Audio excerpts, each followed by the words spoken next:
존경하는 국민 여러분, 전광훈 목사입니다.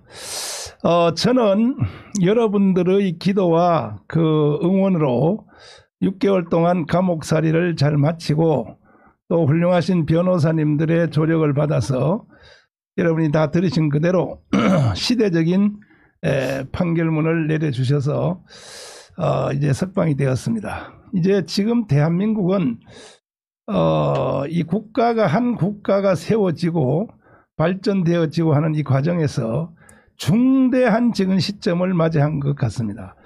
지금 문재인 주사파 정부와 거기에 관계된 총리라든지 장관 이런 사람들이 입만 열면 엄중한 상황을 노래처럼 부르거든요.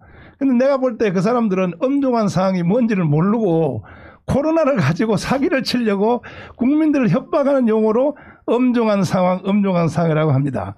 제가 볼 때는 이 국가의 엄중한 상황은 그게 아니고 대한민국의 전체의 이 건국 정신으로부터 시작해서 또 산업화를 거쳐오는 과정 중에 지금 그야말로 대한민국이 엄중한 상황에 온 것 같습니다. 근데 오늘은 우리 애국 성도 또 시청자 여러분들을 모시고 새해에 제가 이제 이번에 판결받은 판결문을 그 내용이 너무 심오하기 때문에 이것을 전 국민들과 함께 나누기를 원합니다. 일단 우리 새해 인사를 먼저 드리겠습니다. 오늘 여기에 이성희 변호사님을 모셨습니다. 또 오른쪽에는 강현재 변호사님 다 아시죠? 네, 우리 우리 세배부터 하겠습니다. 함께 하겠습니다. 새해 복 많이 받으세요. 예, 국민 여러분 새해 복 많이 받으십시오. 새해 복 많이 받으십시오. 감사합니다. 저는 그 판결문을 듣는 피고로서 앉아 있으면서 큰 정말 이 지진이 나는 것 같은 우주가 그때 흔들리는 것 같은 이런 그 충격을 받은 내용은 우리 근대사에서 대한민국에서 일어났던 선언문, 연설문 또 어떠한 무슨 규칙 이런 것 중에서 뭐니 해도 제일 먼저는 3.1 독립선언서 1919년이죠. 독립선언문 파고다공원에서 읽은 거 있지 않습니까? 그것이 아마 큰 시대의 분수령을 가르는 명문장의 연설로 보고 그 다음에는 이제 이승만 대통령의 자유선언 한성감옥 그 다음에 그것이 확대되어서 발표된 것이 1948년 8월 15일 광화문 광장에서 이루어졌던 건국연설. 그게 두 가지 용어죠. 자유와 평화인 것입니다. 그 연설문은 세계적인 연설문 아브라함 링컨이든지 조지 워싱턴 절대로 밀리지 않는 그런 연설문으로 저희들은 알고 있습니다. 그 다음에 제가 지금 여기 방송하러 오기 전에 대한민국을 세웠고 발전시켰고 이끌어왔던 중대한 또 연설문 하나를 직접 제가 듣고 왔었는데 이따가 혹시 기술적으로 되면 한번 들려드리기를 원합니다만은 박정희 대통령의 국민교육 헌장입니다. 네, 조금 전에도 듣고 왔습니다. 듣고 왔는데 이야, 그 시대에 저건 누가 작성했는지 내가 다시 한번 알아보려고 그러는데 그 내용이 정말 대단합니다. 보면. 그리고 나서는 그 후에 김영삼, 김대중을 거치면서는 좋은 말들이 많이 있었지만 그거 전부 다 시루떡같이 생겨서 헛버석해서 세계 앞에 내어놓을 만한 문장이 없고 그나마 내용과 문장은 없어도 하나의 의미적인 선언은 역시 직선제 6.29 선언 그러니까 전두환 노태우 서로가 자기가 했다고 싸우는데 어쨌든 6.25 선언 때문에 민주화가 마무리된 것으로 결정됐기 때문에 그것이 중요하다고 생각하고 그 후에는 이렇다 할 대통령들의 연설이나 문장이나 또 어떤 선고문이나 이런 것이 없었는데 어제 그저께 제가 당사자라서 그런지 몰라도 저를 재판한 허선아 재판장님을 비롯한 재판부에서 판결문을 읽은 그 내용은 저 개인에 대한 한 사건의 판결문이 아니고 금방 제가 말씀드린 내용 그대로 3.1 독립선언문 그 다음에 이승만의 건국연설 박정희의 국민교육헌장 6.29 선언에 이어가는 근대 대한민국의 역사에서 하나의 큰 분기점을 일으키는 사건이 일어났다. 이것이 재판부에서 판결문으로 나타났기 때문에 그러지, 이것을 연설문으로 작성을 하면 이거 대한민국의 앞으로 미래를 바로 세우는 결정적인 사건이 되겠다 하여 그 내용을 함께 국민 여러분과 함께 공유하기 위해서 오늘 이렇게 자리를 마련했습니다. 일단 재판에서 이루어진 판결문으로 되어 있기 때문에 그 내용을 더 실감 있게 알기 위해서 저에 대해서 검사 쪽에서 무엇을 어떻게 그 법률용어를 뭐라는 거예요? 공소사실. 공소사실을 제기를 했는가. 그 내용은 뭐냐면 검사님은 신고하고 고발한 그 저쪽에 그 나쁜 불순자들의 그 모든 것을 위임받아서 어찌하든지 이제 피고인 저를 처벌하는 데 목적이 있는 거거든요. 그래서 사회를 정화한다, 검사는. 그렇기 때문에 뭐 숨소리 하나라도 잡아내 가지고 재판부에다 넘겨서 대한민국의 이런 사회가 이래서는 안 되겠다 하는 것이 검사들의 목적이기 때문에 그야말로 보니까 그 성경에 보면 하나님이 재판장이고 그 다음에 이제 예수님이 변호인이고 마귀가 검사 고소하는 사람으로 돼 있는데 꼭 검사님들 보면 마귀같이 해요. 마귀같이. 이야, 그 안 해도 될 말을 말이죠. 그냥 찔러대고 말이지. 그냥 뭐 있는 수단 방법 가리지 않고 어떻게 하는지 뭐 이제 저를 계속 감옥 생활 시키려고 했는데, 그러나 결과는 여러분 보신 그대로 다 무혐의 무죄로 확정이 됐는데, 일단은 우선 우리 이성희 변호사님 쪽으로부터 네.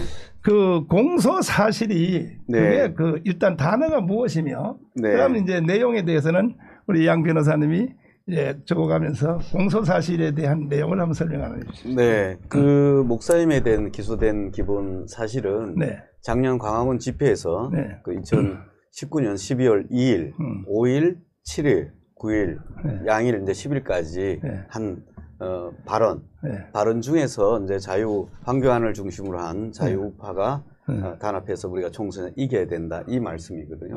그것을 가지고 선거운동이다.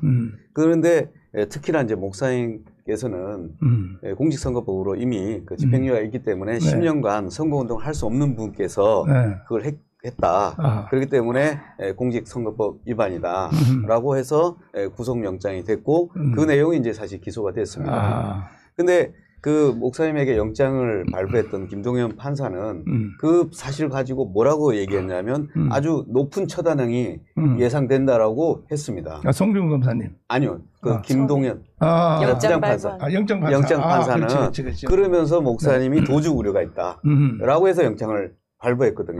그러면 이 지금 판결 난 거에 보면 죄도 안 되는 사건을 가지고 사실 영장을 발부한 형태가 되었고 또 설령 유죄가 된다 하더라도 목사님께서 도주 우려가 있다는 거는 또 중대한 형을 선고하셨다는 것은 말도 안 되는 겁니다. 그래서 그 선거 내용에 그 발언한 내용이 선거에 영향을 미치려고 한 것이다. 선거운동이다라고 했던 것인데 이 허선하 부장님이나 이 재판부에서 이건 선거운동이 아니다. 그러니까 아니니까 더 이상 뭐 판단할 필요가 없다. 그 다음에 두 번째로 기소된 게 문재인 간첩, 또 문재인 대통령이 공사를 시도한다. 이 두 가지 말을 했는데 사실은 이거는 목사님 잘 아시다시피 경찰에서도 이거는 무혐의로 올라왔던 거 아닙니까? 맞아요. 그러니까 그 검사님께서 이제 기소하는 단계에서 사실 공직선거법으로 조금 약한 것 같다고 생각하신 것 같아요.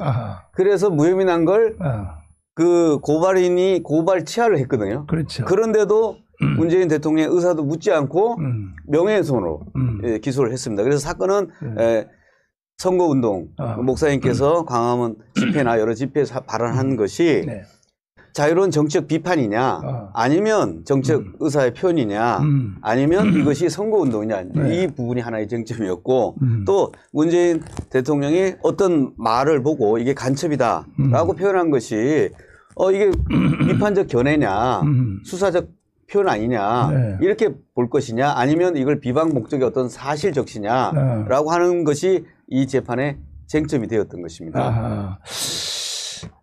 제가 이 국민 여러분들에게 이번에 일어난 이 사건의 전체적인 큰 틀을 설명을 한번 드리면 사실은 저에 대한 제가 광화문 운동을 하고 지방에 쭉 집회를 하면서 주장했던 것은 뭐냐. 반드시 문재인과 문재인의 주사파 정부는 대한민국을 해체하고 낮은 단계 연방제를 통하여 북한으로 가려고 한다.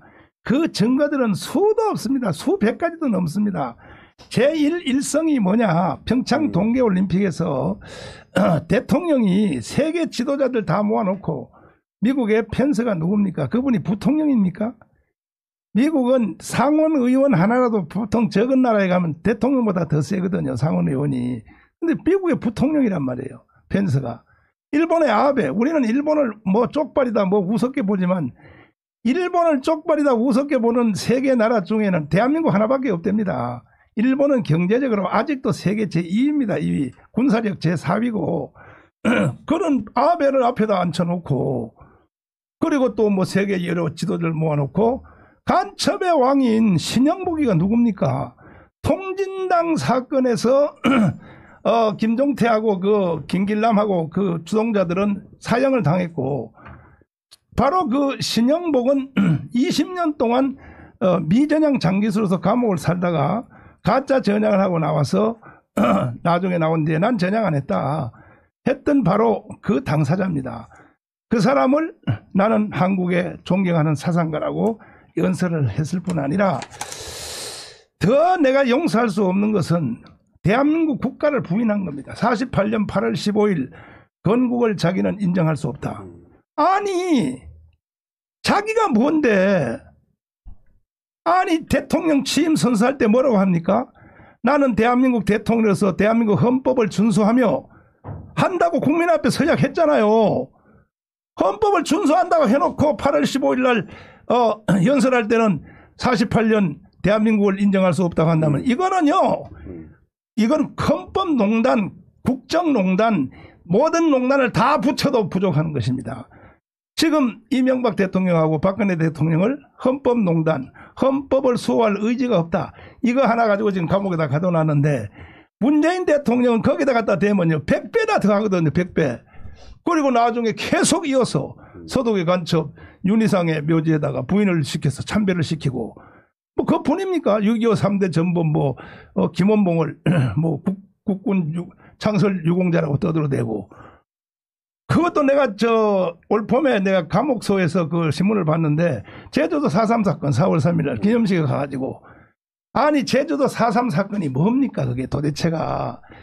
물론 그때의 제주도 4.3 사건 때 철이 없는 또 잘 이해 못하는 국민들 좌측 우측에 충돌해서 희생된 국민들이 없는 게 아직 있어요. 있으나 그러나 주동자들은 그건 누구냐 김달삼 이덕구 이 사람들은요 제주도를 선동해서 4.3 사건을 일으켜 우리나라가 탄생한 50선거를 못하게 하려고 결국은 제주도는 50선거 못했어요. 그 사람들 선동 때문에. 그리고 태극기를 다 내리고 인공기 북한의 인공기를 집집마다 다 달아놓고 나중에 결국은 우리나라 선거는 참여 안 하고 제주도는 북한 9월달에 북한 선거를 해가지고 선거함을 들고 배를 타고 북한에다 표를 갖다 바쳐서 그걸 끌고 간 김덕구 김달산 이 사람들은 북한으로 도망가서 북한 가서 장관급까지 한 사람들 아닙니까? 이 사람들을 놓고 뭐라 그러냐? 먼저 꿈꾸던 자들이라고 국가가 사과하고 배상해야 된다. 이게 대통령입니까? 이게 문재인 대통령이. 예? 이거는 제가 기자회견 할 때도 말씀드렸습니다만은 만약에 독일에서 메르켈 총리가 이렇게 연설했다고 칩시다. 히틀러의 나치 히틀러가 나쁜 짓을 많이 했지만 그래도 그 사람도 긍정적인 면도 여러 가지 있다. 이렇게 만약에 연설했다고 하면 칩시다. 사형입니다. 사형. 바로 지금도 독일은 나치에 대하여 찬성하거나 나치를 흠모하는 말을 하면 벌금을 맞습니다. 국민들이 다. 그런데 어떻게 우리나라 대한민국 정부는 빨갱이 중에 빨갱이요. 이건 남노당 중에 남노당이요. 대한민국의 반란자 중에 반란인 제주도 4.3 사건의 주동자들을 먼저 꿈꿨던 자들이라고 이렇게 떠들어대니까 저는요 용서할 수가 없었어요. 그러면 본인이 그런 철학이 있고 정치 소신이 있으면 혼자 북한으로 가면 될 거 아닙니까? 문재인 혼자. 왜 대한민국 전체를 해체해서 국민들을 속여서 혼란시키려고 한다는 것입니까? 그래서 저는 작년 6월 8일 날 문재인의 정체를 다 까발리기 위해서 7가지 조건으로 제가 시국선언문을 발표했는데 그걸 이따가 제가 말씀을 드리고 그랬더니 국민들이 다 제 말을 듣고 광화문 광장으로 1천만 명이 뛰어나와서 한꺼번에 1천만 명이 모였다는 게 아니라 한 번이라도 왔다 간 사람이 1200만입니다. 1200만 저기 광화문 광장에.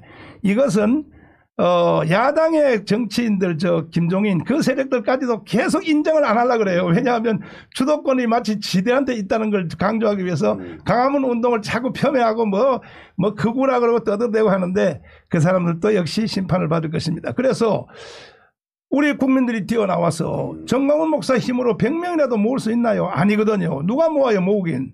국민들이 제 시국 연설을 듣고 다 같이 공유해가지고 분해해서 뛰어나왔습니다. 그때 조국 사태도 있고 해서 그때 제가 이제 연설하는 내용이 뭐냐. 문재인 대통령 당신 그렇게 연설하면 안 되고 대통령이 돼서 국가를 부정하고 그리고 자기는 촛불혁명으로 대통령이 됐다.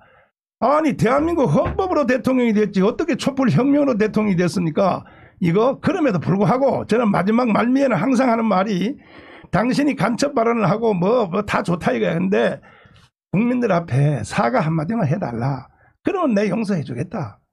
그렇게 제가 마지막에는 그렇게 강조를 했는데도 오히려 저를 딱 찍어서 정광훈 구속시켜 법정 최고형을 때려라. 이거는요 헌법농단을 넘어서 대통령 책임져야 됩니다. 문재인 대통령 책임져야 됩니다. 그건 대통령에서 해야 될 말이 아닙니다. 그래서 이제 이런 사태가 일어났는데 그때 제가 이제 발언하는 발언들 중에서 이제 대한민국은 위기 가운데 왔고 노재본 총리를 비롯하여 정홍 총리를 비롯해서 뭐 여러 검사들 지도자들이 말하기를 대한민국은 조용히 해체되는 수준에 있고 절체절명의 위기에 있다. 이런 많은 사람들의 뜻을 받들어서 반드시 문재인 대통령을 하야시켜야 된다 하고 내가 연설하면서 특별히 이것을 피 흘림이 없이 이 사태를 넘어가기 위해서는 4.15 총선에서 자유우파 정당들이 다 힘을 합쳐서 정상적인 투표 행위로서 대한민국을 지켜내야 된다라고 연설했는데 이것을 가지고 이제 저를 이제 깜뽕에다가 넣기 위해서 그 전에는 사실은 뭐 내란 성동 혐의 또 뭐 집시법 위반 또 무슨 뭐 모금법 위반 또 무슨 학위 위조 뭐 수도 없이 나를 고발해서 영장을 치고 해서 안 되니까 아니 이번에 다 무죄 받은 거 그거 사실 말도 안 되는 이걸 가지고 선거법 위반으로 구속영장을 칠 때에는 구속영장 판사들을요 전부 전라도 판사들 다 바꿔버렸어요. 왜? 정상적 판사들은 정광훈을 맡겨놓으니까 다 기각시켜버리거든요. 그러니까 전라도 판사 정급 출신 또한 나주 출신 내 그 사람들 좌시하지 않습니다. 어디라고 감히 말이야. 그래서 그 전라도 판사를 세워서 나를 딱 구속시켜서 내가 6개월 깜방 살다가 나왔습니다. 나왔는데 이제 여러분 전체적인 그 흐름을 여러분이 다 이해가 됐을 것입니다. 뭐 저는 문재인 대통령과 싸울 의사도 없고 제가 문재인 대통령과 싸울 수준이 문재인이 내 수준이 됩니까? 솔직히 이야기해서 나는 목사예요. 목사. 저는 한국교회 대표입니다. 문재인하고 나하고 1대1로 한번 토론 한번 해볼까요? 그분은 이념에 미친 사람이고 정치에 미친 사람이지 그 사람이 무슨 국가와 인류와 인간의 애와 무슨 뭐 사람이 먼저다 사람 먼저 같은 소리 하고 앉았어요. 에? 그래서 나는 그런 사람하고 상대할 가치도 없는 사람이지만은 국민들이 자꾸 속아 넘어가니까 오늘 이 스판을 만들었습니다. 자, 강현재 변호사님한테 조금 전에 이제 검사 또 뭐라 그랬어요? 공소사실에 대한 디테일한 거, 네. 디테일한 것에 대해서 설명을 한번 들어보겠습니다. 그럼 네. 왜 나를 그 깜빡에 넣으려고 검사들이 자꾸 그 내용이 구체적으로. 네. 먼저 이제 이번에 목사님 판결을 보고 목사님을 지지하시는 분들도 또는 목사님을 반대하는 사람들도 다 놀라셨을 겁니다. 지지하는 쪽에서는 꼭 나오시길 바랬지만 전부 무죄라는 100%이 확실한 놀라운 판결까지는 또 놀라셨단 말이죠. 그러게 말이에요. 그리고 뭐 반대했고 뭐 아주 정광훈 목사님 이제 못 나올 거야 하고 그냥 막연하게 생각했던 사람들은 완전히 멘붕이 왔는데요. 그 아까 검사 공소 사실 얘기를 하셨는데 네. 사실 공소 사실이 6개, 7개 가까이 됩니다. 그거 저 구체적으로 한번 설명하려요. 네, 먼저 국민들은 잘 몰라요. 네, 이번에 네. 언론에서도 그냥 단순히 공직선거법 뭐 무죄, 명예훼손 무죄 이렇게만 났는데 사실 더 정확하게 놀라운 것은 총 죄 자체는 7개 가까이 됩니다. 아하.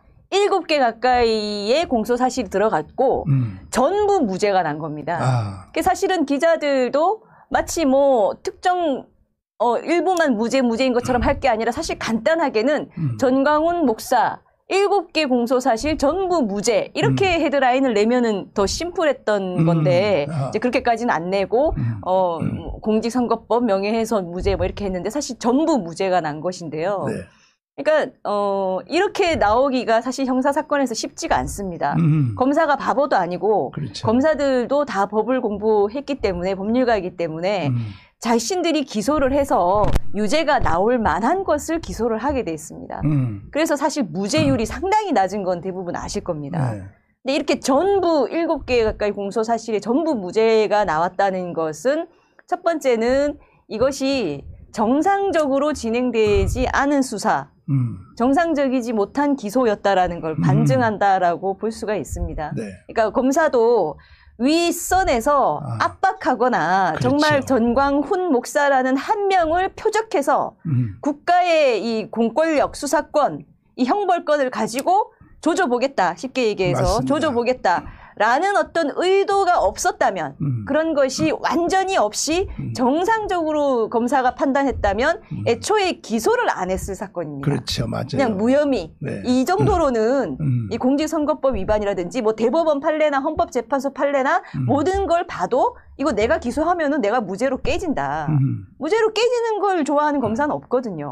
그러면 무혐의를 하게 됩니다. 그렇죠. 애초에 그랬었어야 되는 것인데 이번 사건은 우리가 재판 내내 모든 변호사님들이 주장을 했던 것처럼 완전한 표적 수사, 표적 기소, 그리고 죄가 안 되는 거, 애초에 선관위도 죄가 안 된다라고 자기들 법리적으로 봐서 안 했던 것을 다시 넣고, 그러게 말이에요. 그리고 김용민이라는 아무것도 아닌 이 민간인이 그 터무니없는 그냥 고발하면은 마치 그걸 가지고 수사하는 것처럼 하면서 대대적으로 고발되지도 않은 것까지 전광훈 목사님의 일거수일투족을 조사하고 수사하고 캐고 사찰하다시피 그런 식으로 해서 또 무리하게 그래도 사실 법리적으로 무리하지만 어쨌든 기소를 해야 돼. 어쨌든 구속을 유지해야 돼. 이렇게 해서 이루어진 것이고 또 이렇게 해서 됐지만 이번 판결은 저는 상당히 대단한 판결이라고 어쨌든 봅니다. 왜냐면은 첫 번째로는 검찰의 그와 같은 이제 무리한 기소에 대해서 완전히 얄짤없이 100% 무죄라는 준엄한 판단을 해준 것이고 그리고 이따가 제가 자세한 판결문에 있는 아주 명문장도 말씀을 드리겠지만 네.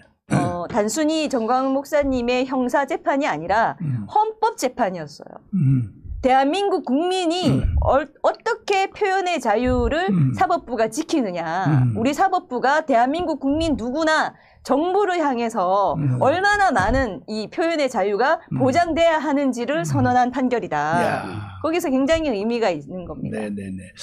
그 저는 당사자로서 조사받는 당사자로서의 그 느낌을 제가 이게 말씀을 드리면 사실은 저에 대한 이 강력한 그 구속 처벌 또 나를 주기 위한 시작은 국민들은 잘 모르실 거예요. 전 당사자니까 알죠. 북한 방송인 우리민족길이라고 하는 매체가 있습니다. 거기서부터 시작이 된 겁니다. 거기서 뭐라고 방송했냐. 전광훈을 죽여 땅에 묻어라 이렇게 방송을 했어요. 그러면 대한민국이 도대체 어떤 나라인데 북한의 우리의 적대국인 나라인 북한의 지시를 따라서 한국에 있는 청와대, 그다음에 행정부, 검찰, 경찰이 다 그에 따라 움직여야 되느냐. 여기에 대해서 저는 자존심이 상하는 거예요. 그러면 그런 증거가 뭐냐? 그거는 그 앞에 있었던 과거에 광우병 사태라고 아시죠? 그 광우병 사태 그게 전부 거짓말 아닙니까? 광우병 그거 먹고 한 사람도 죽은 사람 있나요? 없잖아요. 그 전부 다 그건 사기 아닙니까? 사기. 근데 그 시작이 어디서 되느냐? 우리 민족끼리 방송에서 시작을 해서 그 방송만 하면 그 시청 앞 광장에 3만 명이 모여요. 이것이 우리나라에 늘 있어졌던 일이에요. 그 다음에 인천의 메가드 장군 동상을 철거하라 이렇게 방송하니까 그 다음날 메가드 동상 밑에 10,000명이 모였어요. 10,000명이. 그래서 나는 지금 대한민국은 북한이 이미 통치하고 있다는 것입니다. 그 다음에 미순이 효순이 사건. 미순이 효순이 사건은 주한미군이 훈련 중에 일으킨 교통사고입니다. 그런데도 북한에 있는 매체가 방송을 하니까 광화문 광장에 2만 명이 그 다음날 바로 모였어요. 모여서 뭐 미국 놈의 양키 물러가라, 왜 애를 죽였느냐, 애를 장난치려고 죽였다는 거야. 그 장갑차가. 이게 말이 됩니까? 그래서 나중에 주한미군 사령관도 사과를 하고 그 후에 또 누가 사과했습니까? 부시 대통령이 사과를 했어요. 부시 대통령이. 미군이 전 세계에 나가 있는 데가 많습니다. 일본에 많이 있습니다. 독일에도 있습니다. 여러 군데 다 있습니다. 그런데 군인이 있는 곳에는 사고가 나게 돼 있어요. 교통사고가. 일본은요, 그 일본 그 미군이 오키나와에 주둔한 미군이 교통사고로 죽은 여고생들을 9명 죽었어요. 9명. 그래도 일본 사람들은 절대로 말 안 해요. 거기에 대해서. 왜? 자기 나라가 필요해서 미군을 원해서 거기 갖다 놨기 때문에 그 말 안 하는 거예요. 일반 교통사고로 자기 나라 사람들이 교통사고 일으킨 거 똑같이 취급을 하는 거예요. 똑같이. 그 우리나라도 그렇게 해야 되거든요. 유럽에서도 미군들이 사고 많이 납니다. 교통사고. 그러면 그 나라 국민들이 교통사고 난 거와 똑같은 수준으로 처벌하면 그만인 것입니다. 그런데 우리나라의 미순이 효순이 물론 그 두 애기가 죽은 것은 슬픈 얘기죠. 나도 자식 키우는 부모로서. 그리고 그 당사자인 부모님이 뭐라고 했습니까? 우리들 딸들을 이용해서 말하지 말아라. 우리는 미군이 우리에게 보상한 걸 충분히 우리는 보상받았다. 당사자 부모님들이 그렇게 말함에도 불구하고 이 좌파 시민단체, 좌파라고 나는 하지도 않습니다. 완전히 종북이라고 보이는데 이 사람들이 광화문광장에 모여서 그 다음엔 세월호입니다. 아니 세월호가 지금 언제 얘기입니까? 다 전부 대법원에서 박근혜 대통령 세월호 7시간 그거 전부 무혐의 났지 않습니까? 대법원까지 다. 그런데 그걸 가지고 지금도 써먹고 있거든요. 거기다가 이제 저한테 이제 딱 걸려서 정광훈 죽여서 땅에 묻어라. 이제 순서가 왔어요. 그러니까 청와대가 시작하는 거예요. 그 증거가 있어요. 노영민 비서실장 오늘 그만뒀지만은 그 사람 하는 말 들어봤죠? 광화문에 있는 사람들 살인자라고. 그거 보세요. 그 표현하는 거. 그래서 거기서부터 총지휘게 해서 경찰들, 이 사냥개 같은 경찰들을 동원해서 저를 뒷조사하고 우리 집에 카메라를 4대를 달아놔놓고 그 전부 불법인데 고발해놨는데 카메라 4대를 감시 카메라를 달아놓고 아무리 털어도 제가 털릴 게 뭐 있습니까? 예? 그쪽에 안에서도 기독교인들이 있어요. 그 경찰 안에도. 나한테 그 사람들은 또 가르쳐줘요. 목사님 죽이려고 2가지를 사실 털었습니다. 하나는 여자고 하나는 돈이었습니다. 아무리 털어도 목사님께 나오지 않으니까 이제는 막 엉뚱한 걸 가지고 계속 하다가 드디어 선거법을 가지고 이제 했는데 이렇게 이제 돌아간 것입니다. 그래서 대한민국을 바로 세워야 되는 이유 중에 하나는 뭐냐? 북한이 우리나라에 장관 임명하는 것까지도 다 잔소리하고 외교부 장관이 뭐라고 말했다고 해서 그걸 가지고 뭐 용서하지 않겠다, 기억하겠다 뭐 떠들고 우리나라의 행정부 청와대가 뭐 말하면 뭐 삶은 소대가리라 그러고 말이지 무슨 뭐 아니 그래도 말도 한마디 못하거든요. 문재인 대통령이. 안 잡혔습니까 북한에? 아니 정상적인 대통령 같으면 북한이 그렇게 말하면 같은 급의 유감을 발표를 해야죠. 대한민국 국민들의 자존심을 생각해서라도. 대한민국 국민들은 그런 무슨 뭐 인간이 아닙니까? 우리의 대통령을 놓고 삶은 소대가리라 그래도 가만히 있고 말이죠. 이래서 지금 대한민국이 돌아가는 판도가 노재봉 국무총리가 하는 말대로 대한민국은 조용히 해체 수준에 지금 들어가고 있다 하는 말이 저는 맞는 것으로 생각이 되어서 저항운동을 저는 했고 앞으로도 할 것이고 절대로 대한민국을 저는 북한에 넘겨줄 수 없고 지금도 보십시오. 이인영이가 뭐라고 합니까? 통일부 장관이. 북한에 있는 주민들이 한국에 있는 부동산과 주식을 사게 하겠다. 대한항공 먹었죠? 국민연금을 이용해서 주주권 행사해서 대한항공은 거의 해체 수준까지 가 있죠. 삼성 지금 죽이려고 얘라 이 나쁜 놈들아 이게 도대체가. 그래서 북한에 있는 사람들이 그래 삼성전자 주식을 다 뺏어가지고 삼성전자를 운영할 수 있다고 생각합니까? 북한이 돈이 있습니까? 그런데도 북한의 사람들이 한국의 부동산과 주식을 사게 하겠다는 말은 뭐냐? 한국 돈을 북한에도 비밀로 갖다 주겠다는 거 아닙니까? 그것이. 그래서 우리 강화문 운동을 한 우리 애국 국민들은 절대로 용서할 수 없고, 그래서 제 한 개인이 다 하는 것이 문제가 아닙니다. 제가 6개월 동안 감옥에서 얼마나 생각이 깊었겠습니까? 기도도 많이 하고 쭉 살펴보면서, 또 저도 인간인지라 중간에 항복 선언을 하고 나가서 미국으로 이민 가서 뭐 나머지 생에 미국 가서 목회 조용히 편하게 살면 우리 가족도 힘 만들고 나도 힘 만들고 좋지 않느냐. 그런 유혹이 왜 없겠습니까?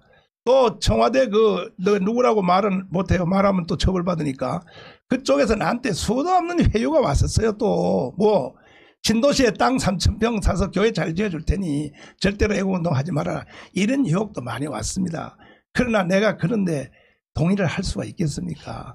우리 교회를 지금 다 부셔가지고 교회까지 다 쫓아내려고 지금 하는 마당에. 그래서 저는 끝까지 저항할 것이고 대한민국을 바로 세워야 말 것입니다. 일단은 저의 이제 공소 사실에 대해서 이제 양쪽 변호사님들이 이제 말씀을 이제 하셨는데, 일단 첫 번째가 뭐냐면 강화문 광장에서 자유우파 정당은 하나로 합쳐서 네. 황교안을 중심으로 뭉쳐서 4.15 총선을 이겨야 된다. 네. 이것이 선거법 위반이 어떻게 전문가 입장에서 어떻게 생각되십니까? 네, 그래서 이제 제가 목사님 아시다시피 이제 변론의 방향을 이렇게 잡았습니다. 네. 그러니까 12월 2일 날 목사님께서 계획적 의도적으로 4.15 총선에 영향을 미치려고 자유우파 정당을 중심으로 단합해서 4.15 총선을 해야 된다. 그 말씀을 했다는 것을 했지만, 그래서 제가 목사님이 사실 그 말씀을 하게 된 것은 짧게는 작년 6월 8일 시국선언부터 시작됐습니다. 그렇습니다. 그 말씀을 똑같은 말을 했어요. 자유우파가 중심이 돼서 공산을 막아야 된다. 그 다음에 그 말씀에 공감한 분들이 8.15 집회에 대규모 나왔죠. 그렇죠. 또 그분들이 다시 시민단체가 결성이 돼서 9월 달부터 범투범이라는 다시 범국민 수정본부라는 것이 만들어서 했고, 그 결과 잘하는 10월 3일, 10월 9일, 10월 24일, 10월 25일부터 계속 같은 말을 했어요. 그래서 제가 재판장님한테 말씀드렸던 부분은 이 논리였습니다. 선거운동을 하기 전에 똑같은 말을 했는데, 그러면 6월 8일부터 같은 말을 했는데 왜 그 시점에 갑자기 선거운동이 되느냐. 그 다음에 12월 10일 이후부터는 또 목사님이 또 비판을 했어요. 그렇죠. 네, 그런데 그러고 나서 1월 달에도 똑같은 취지의 말씀했어요. 그러면 유독 그 시기에 황교안이라고 하는 분의 이름이 들어갔다. 자유한국당 이름이 들어갔다는 그 말 한마디 때문에 선거법을 선거운동을 하는 것은 잘못됐다. 그래서 저는 이제 변론의 방향을 목사님께서 하신 것이 6월 8일 시국선언부터 했던 것이고, 더 정확하게 말씀을 지난 10년 동안 계속 같은 말씀을 대한민국 자유헌법을 지켜야 된다. 자유우파라는 개념은 자유민주주의, 자유시장경제라고 하는 그 헌법적 개념의 자유, 이걸 얘기하는 거고, 그 다음에 우파라고 하는 것은 기존의 헌법을 지키는 자를 의미하는 것이다. 그래서 목사님이 말씀하는 건 자유우파라는 개념이기 때문에 어떤 당을 특정한 것이 아니다. 또 그 반대 증거가 뭐냐면 목사님께서 민주당 뭐 이렇게 지칭한 것이 아니라 주사파 정당이라고 얘기했거든요. 네. 대립된 개념으로. 그런데 네. 한국에는 주사파 정당이 없습니다. 네. 예를 들어서 자유한국당 내에도 김문수 지사님 같은 분이 전향을 안 하면 주사파 정당이 되는 거죠. 그렇죠. 뭐 하태경이라든지 네. 뭐. 그래서 그 부분을 저희가 입증을 하기 위해서 우리가 잘 아는 이재호 장관님, 최광 장관님, 이충근 박사님, 이동호 교수님, 이분을 불러서 이 목사님이 하고자 하는 부분에 객관적 전문가들의 의견을 말씀을 드렸고, 그 증언을 통해서 결국 목사님이 하고자 하는 운동이 이것이 헌법에 보장된 헌법 21조에는 표현의 자유에 해당되는 내용이지 공직선거법에 규정된 그 내용이 아니다라고 얘기를 했고, 허선하 판사님께서 그 부분을 아주 주된 강조를 했습니다. 그래서 이례적으로 이 어떤 사실관계를 다투고 이게 이 사실이 맞냐 안 맞냐를 따진 게 아니라 유무죄의 판단, 제가 이 판결문이 아주 독특하다는 것이 큰 제목으로 유무죄의 판단의 근거를 딱 설치합니다. 그 첫 번째 제목이 타이틀이 뭐냐면 민주주의의 근간이 되는 표현의 자유라는 개념을 얘기했습니다. 네. 여기는 두 가지 개념이에요. 정치적 표현의 자유도 있고요. 그 다음에 우리나라에서 신앙의 표현의 자유, 이런 표현의 자유를 가장 근본으로 얘기를 했습니다. 그러면서 이 표현의 자유의 근간을 얘기하면서 어떤 제한을 해야겠죠. 네. 예, 무제한 자유가 아니기 때문에. 그러면서 이른바 숨쉴 공간을 두도록 엄격하게 규제해야 된다라는 표현을 전제를 했습니다. 그런데 허선하 부장님이 이것을 한 것에 대해서 지금 허선하 부장님을 맹비난을 하고 있는데 좌파 쪽에서. 그런데 이 판결은 누가 내린 거냐면 대법원장, 네. 김명수 대법원장이 내린 판결입니다. 예, 왜 그러냐면 2018년도 후에 그 대법원장 취임한 후에 대법관이 바꿨습니다. 그러면서 자유로운 사상 검증 또 이거 정책 표현을 해야 된다는 그 판결을 먼저 내려놨고요. 또 아이러니하게도 목사님한테 가장 도움을 준 분을 저는 두 분을 꼽는다면 이재명 경기도지사라고 봅니다. 이재명 경기도지사를 고등법원에 유죄가 됐죠. 그렇죠. 그걸 무죄를 하게 된 근거가 뭐냐면 정치적 영역에서는 좀 더 자유로워야 된다. 그래서 목사님께서 비판을 했지 않습니까? 그렇죠. 그 정치적 비판이라는 것은 좀 더 자유로워야 된다는 그 판례, 대법원 전원합의 판례입니다. 네. 그 판례를 그대로 원형을 했습니다. 네. 그다음 세 번째로 김경수 도지사 부분을 1심에서 유죄를 했죠. 그런데 서울고등법원에서 목사님 선고 직전에, 그러니까 결심 직전에 무죄를 선고했습니다. 그 이유가 뭐냐면 후보가 특정되지 않은 상태에서 하는 부분은 허용을 해줘야 된다. 그렇지 않다면 우리가 헌법에서 내가 어느 당을 좋아한다, 어느 당이 싫다 이 말을 하는 것도 다 선거운동으로 사전 선거운동 걸려서 네. 유죄를 받게 되는 거죠. 네네네. 그걸 이제 그 판결문에서 명확히 설치를 했던 것입니다. 그 다음에 이제 두 번째 사건으로 부산 사건이거든요. 네. 부산에서 내가 연설하다가 그때의 이제 4.15 총선에 대한 선거 분석을 말을 하면서 네. 지금 현재 제가 느끼는 분석으로 볼 때는 정상적인 선거를 하면 사기 선거만 안 하면 일단은 자 부산의 36개는 다 우리 쪽으로 들어온 것 같다.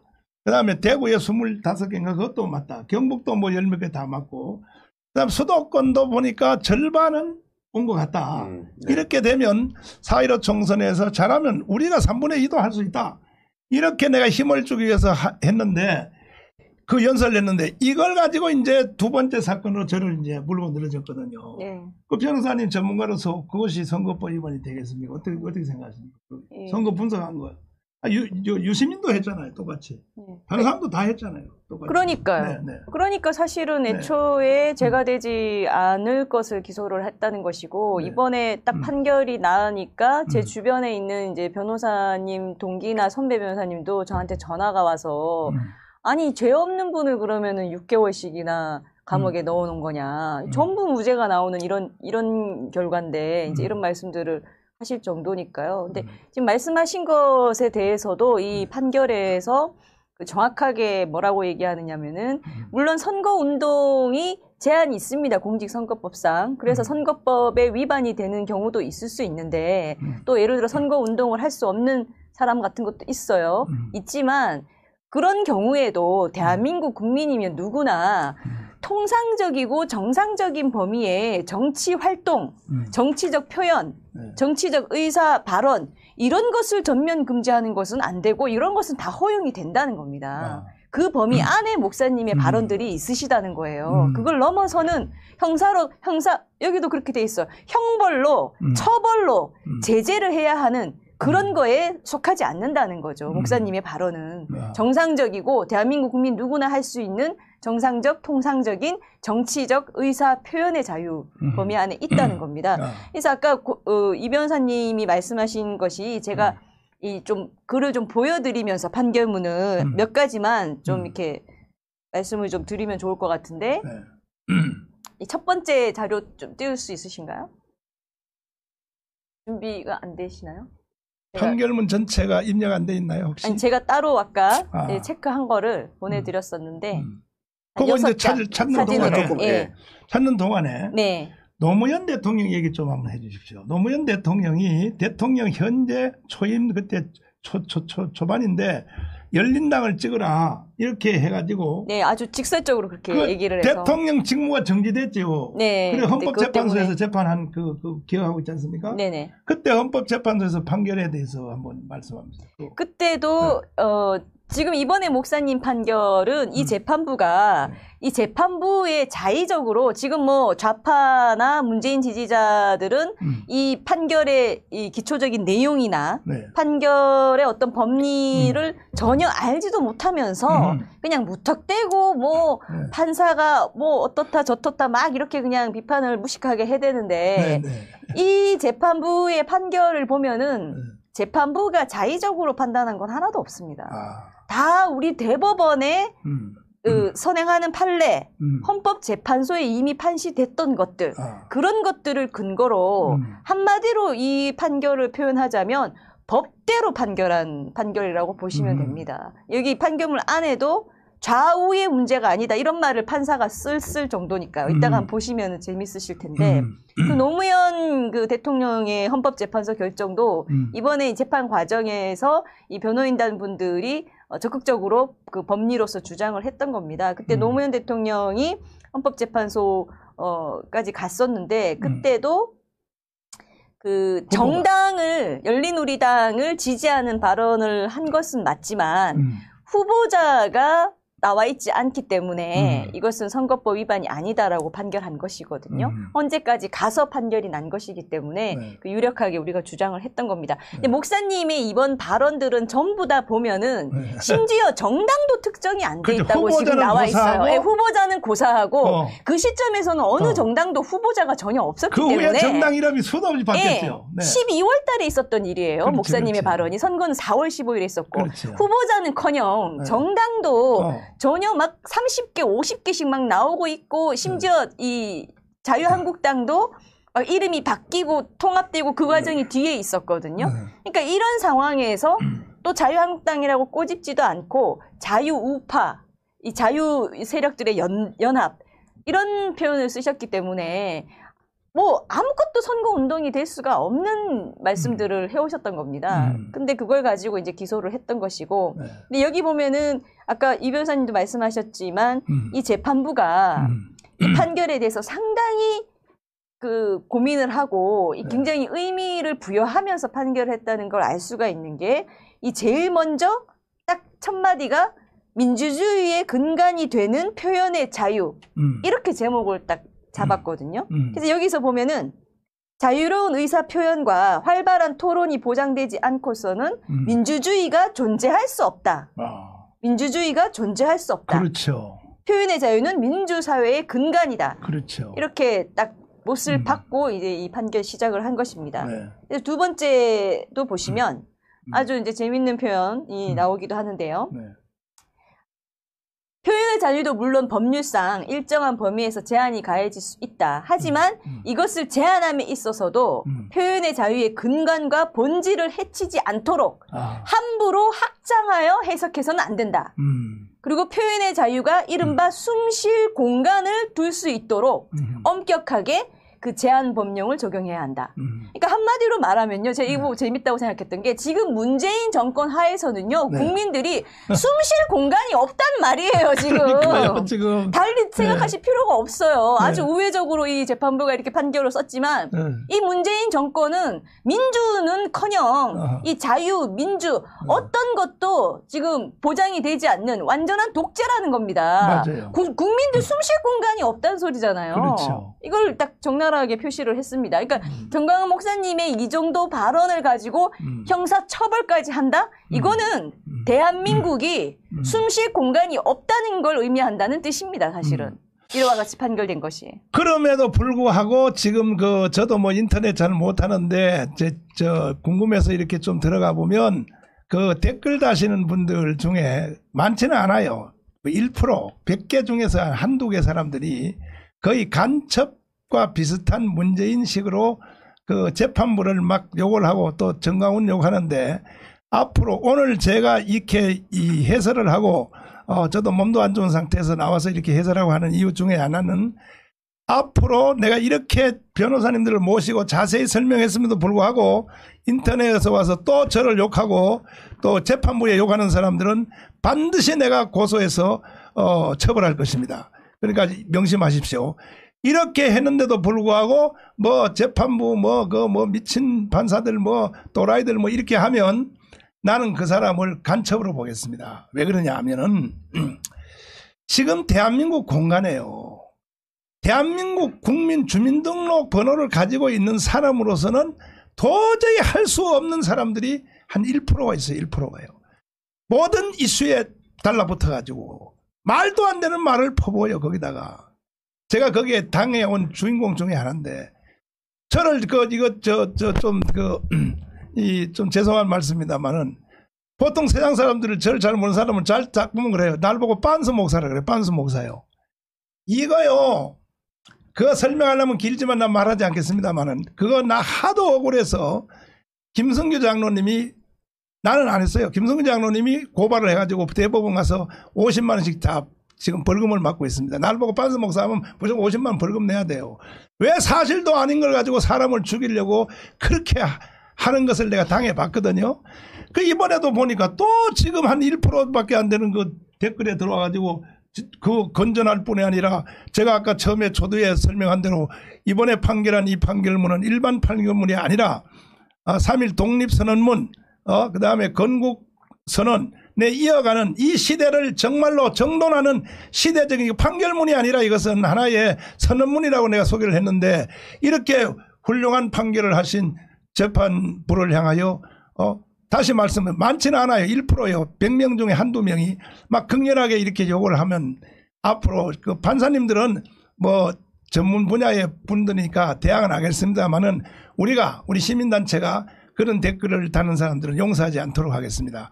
자, 그 다음에 이제 세 번째 사건으로 한번 넘어가겠습니다. 네, 네. 제가 경주에서 강의를 하다가 뭐라고 강의를 했냐면은 대한민국 건국 후에 70년 만에 제일 큰 거짓말이 하나 있다. 네네. 이게 뭐냐 하면은 1948년 45년 8월 6일 날 히로시마에 원자탄이 터졌고 그 다음에 이제 8월 9일 날 나가사키에 원자탄이 터졌을 때 우리 한반도는 둘 중에 하나의 선택을 강요받았다는 거죠.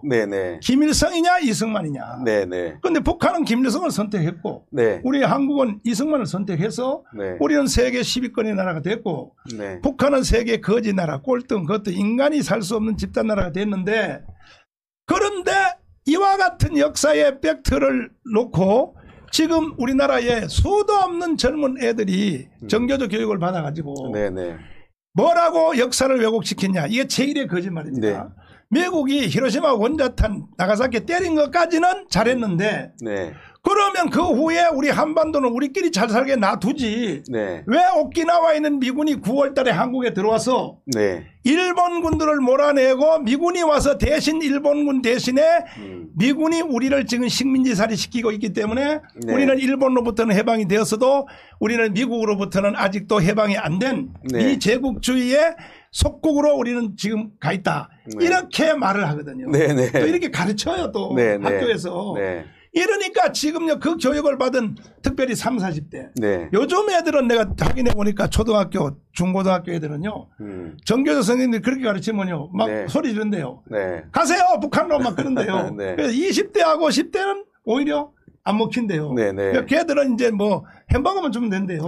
햄버거만 주면 되지 필요 없다고 그런 소리 듣기 싫다 그러는데 진지하게 공부했던 30대 40대 중에는 지금도 보십시오. 비율을 보면요. 그 거짓말을 지금도 믿어요. 믿어서 보면 거의 지금 한 5대5 정도로 내가 보이는데 믿을 걸 믿어야지 어떻게 그런 말을 믿습니까? 그래서 내가 이번에 4.15 총선에 돌아온 총선에는 이거 역사를 잘못 가르치고 미국이 한국에 와가지고 그 식민지살이 시키려고 주한미군이 왔고 이거의 거짓말이라는 것을 제가 설명을 하면서 미군이 한국에 2번 왔다는 것도 몰라요. 이걸요 그 좌파 애들도 모른다고요. 지금 현재 와 있는 미군은요 45년도 9월 달에 온 미군이 아니에요. 9월 달에 45년 9월 달에 온 미군은 1차 미군은 왔다가 다시 돌아가. 하지 중장이 이끌고 왔다가 그 다그라스 메가드 밑에서 왔다가 우리나라를 이제 정돈하고 네. 국가를 세워주고 네. 그리고 이제 남로당의 그 박은영 이놈들이 빨간띠 네. 메고 시청 앞에서 뭐 양키 고음하니까 네. 네. 아, 그래? 나 우리는 도와주려고 왔는데 니들이 가라 그래? 네. 그럼 갈게. 그래서 1949년 6월 30일 날 미군이 갔거든요. 네. 가면서 하는 말이 우리는 한국에 대해서 간섭 안 한다. 네네. 니들이 도와주려고 왔는데 니들이 싫다고 하니까 그래서 에치슨 국무장관이 네. 우리는 한반도에 관심이 없다. 우리는 공산주의의 남하를 막는 선을 일본의 홋카이도로부터 네. 그다음에 대만, 네. 필리핀으로 정했다. 네. 그 선언을 그 유명한 그 에치슨 국무장관 선언 아닙니까? 네네. 그 선언하고 난 1년 후에 6.25 전쟁이 일어났잖아요. 네, 김일성이 준비를 해가지고. 6.25 전쟁이 일어나니까 우리는 전쟁을 못 하는 거예요. 왜? 미군이 없으니까. 그때 이승만 대통령이 미군 철수할 때 사정했거든요. 미군 가지 말아라. 가면 틀림없이 김일성 저놈이 내려온다. 그래도 미국이 안 믿고 이승만만 안 믿고 철수를 했고 나중에는 뭐냐면 가려면 탱크하고 포하고 비행기는 좀 놔두고 가라. 네. 그랬더니 뭐라 그랬냐 미군이 이거 놔두고 하면 너가 이걸 가지고 북치 말라고 그랬지. 네. 이렇게 해가지고 무기까지 싹 가지고 나가면서 싹 가지고 네. 그래서 결국은 열어준 거예요. 북한의 남침을 열어준 겁니다. 그래서 6.25가 일어났을 때 미군이 한국에 오겠습니까? 네. 아니, 섭선마귀가 붙었는데 오겠습니까? 네.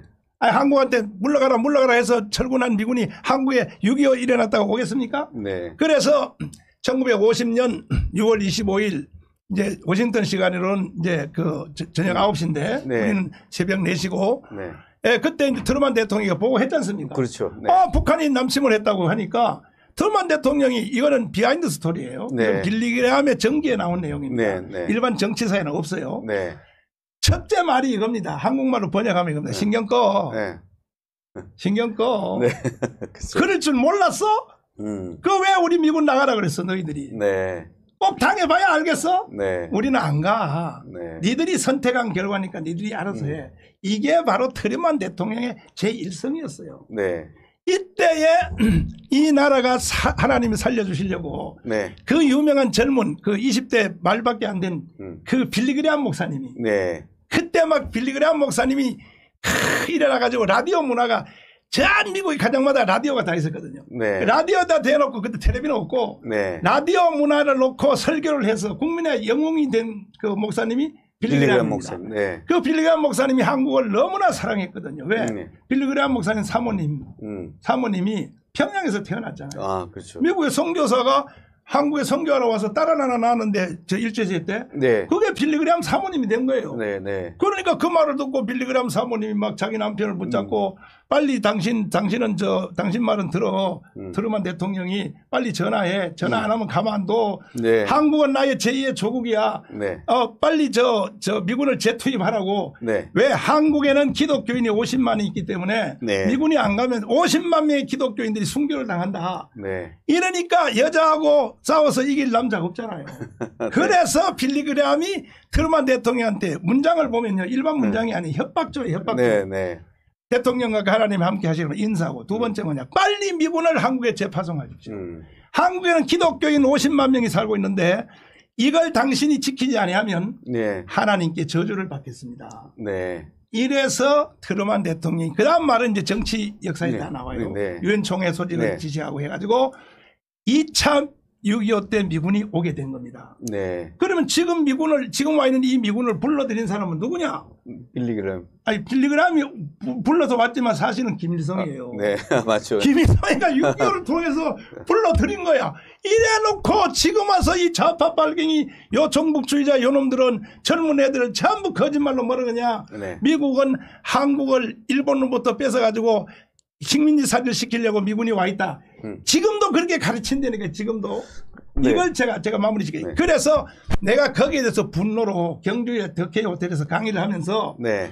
앞으로 이 따위로 저 역사를 가르치는 사람들은 네. 처벌해야 된다. 네. 그러기 위해서는 4.15 총선에서 네. 200석을 이겨야 이런 제1의 거짓말하는 이놈들을 역사를 바로 세울 수 있다. 네. 그래서 여기 저 특별히 선거철이 되면은 영남의 사람들은 멍청해가지고 수도권에 사는 자녀들한테 네. 역사도 똑바로 안 가르치고 네. 근데 호남에 있는 사람들은요 그냥 말이죠 막 수도권에 사는 자식들한테 무조건 뭐 어디 찍어라 계속해서 선거에 보면 결국은 범죄적 행위가 나타나는데 이번에는 그렇게 하면 안 된다.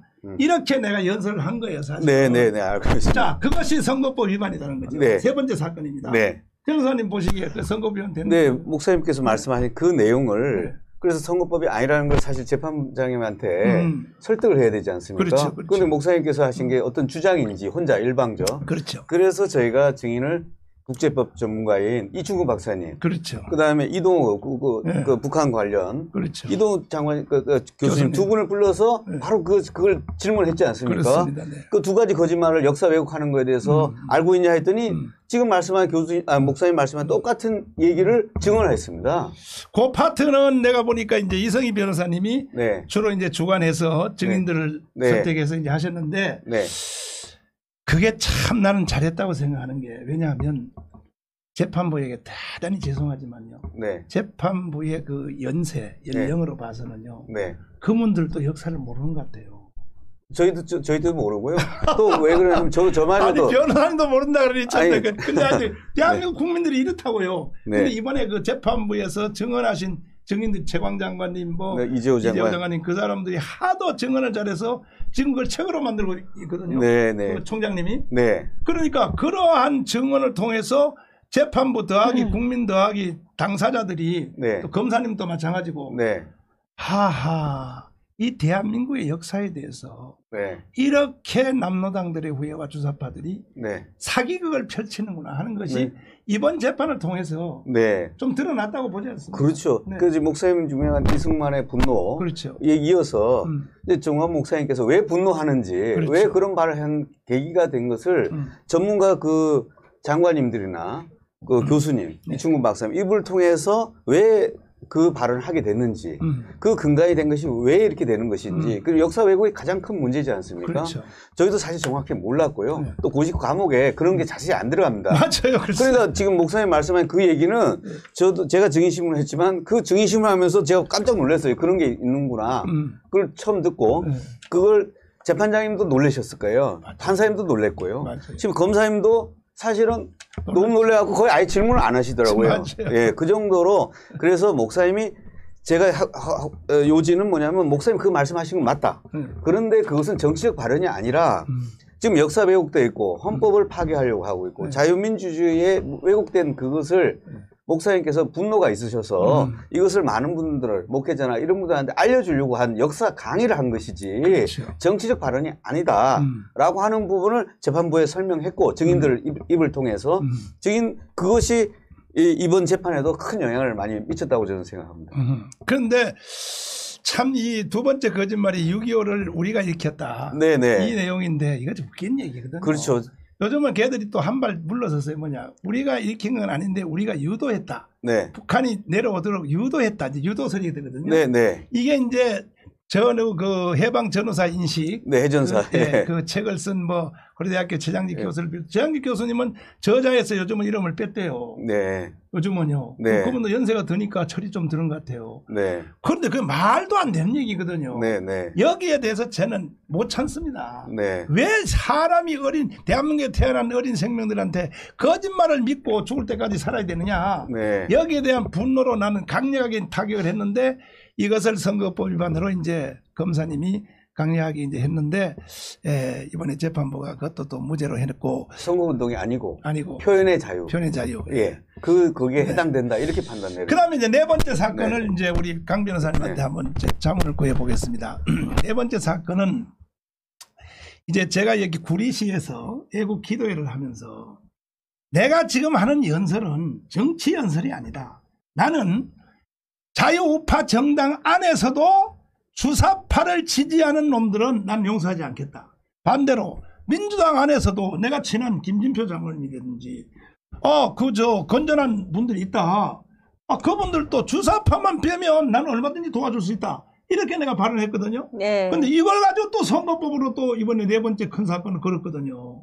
변호사님 어떻게 생각하세요? 거기에 대해서요? 네. 사실 목사님이 일단은 애국 강연이나 집회를 수십 년 전부터 해오셨다는 것도 이번 재판 과정에 저희가 증거 자료로 제시를 했습니다. 그렇죠. 다 사진으로 남아있기 때문에.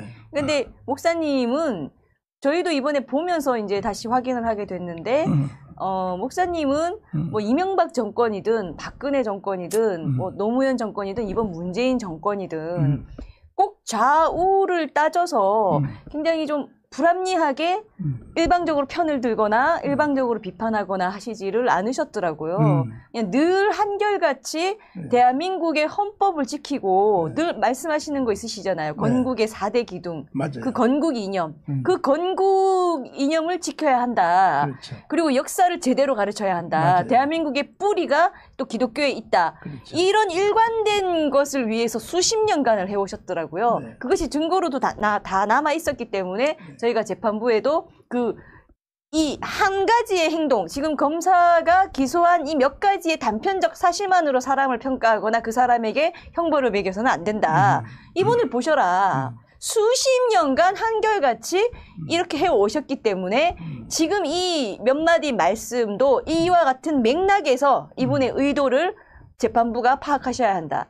이제 이와 같은 변론들을 변호사분들이 다 하셨거든요. 그것도 이제 재판부가 상당히 목사님에 대한 어떤 언론의 왜곡된 그런 이미지나 일방적인 그 매도 여기서의 좀 많이 재판부가 재판 과정에서 상당히 벗어났다라고 저는 보여졌어요. 목사님에 대해서 하시는 말씀이나 이 우리가 그 신청한 증인들의 증언을 재판부가 상당히 거의 제한 없이 다 경청을 해주시는 거를 이제 목사님도 보셨을 텐데 그와 같이 이제 재판부가 다행히 계속 그 재판 횟수를 거듭할수록 이 목사님에 대한 어떤 여러 가지 편견들, 오해, 몰랐던 것들이 다 드러나면서 강한 심증을 형성했던 걸로 보여집니다. 이번에 저를 이제 기소한 내용까지는 안 갔으나 사실은 기소는 안 해도 내가 이 발언한 것 때문에 말도 안 되는 이것으로 기소한 동기가 된 몇 가지 또 논쟁이 있어요. 그게 뭐냐면 참 기가 막힌 얘기죠.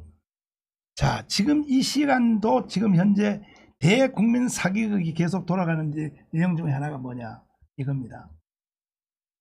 아무리 나쁜 평화도, 자 보십시오. 아무리 나쁜 평화도 전쟁보다는 낫다.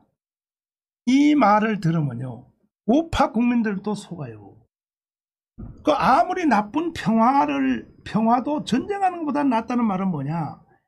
북한이 원하는 대로 다 해줘도 돈 갖다 달라면 돈 갖다 주고 염소 갖다 달라면 염소 갖다 주고 다 갖다 줘도 전쟁이 안 나게 하는 것이 더 낫다. 이 얘기거든요. 그러면 내가 이걸 이충근 박사님에게 물어봤어요. 아무리 나쁜 평화도 전쟁보다 낫다는 말은 난 이해할 수가 없다 그랬더니 그 말 자체가 말이 안 되는 말이래. 아무리 나쁜 평화는 없대요. 정치학 이론에. 말 자체가 없대요. 근데 그런 걸 가지고 사기를 치고 있거든요. 근데 이런 말들을 내가 계속 연설해서 강화문에서 계속 까발리니까 저쪽 애들은 나를 죽이고 싶은 거야.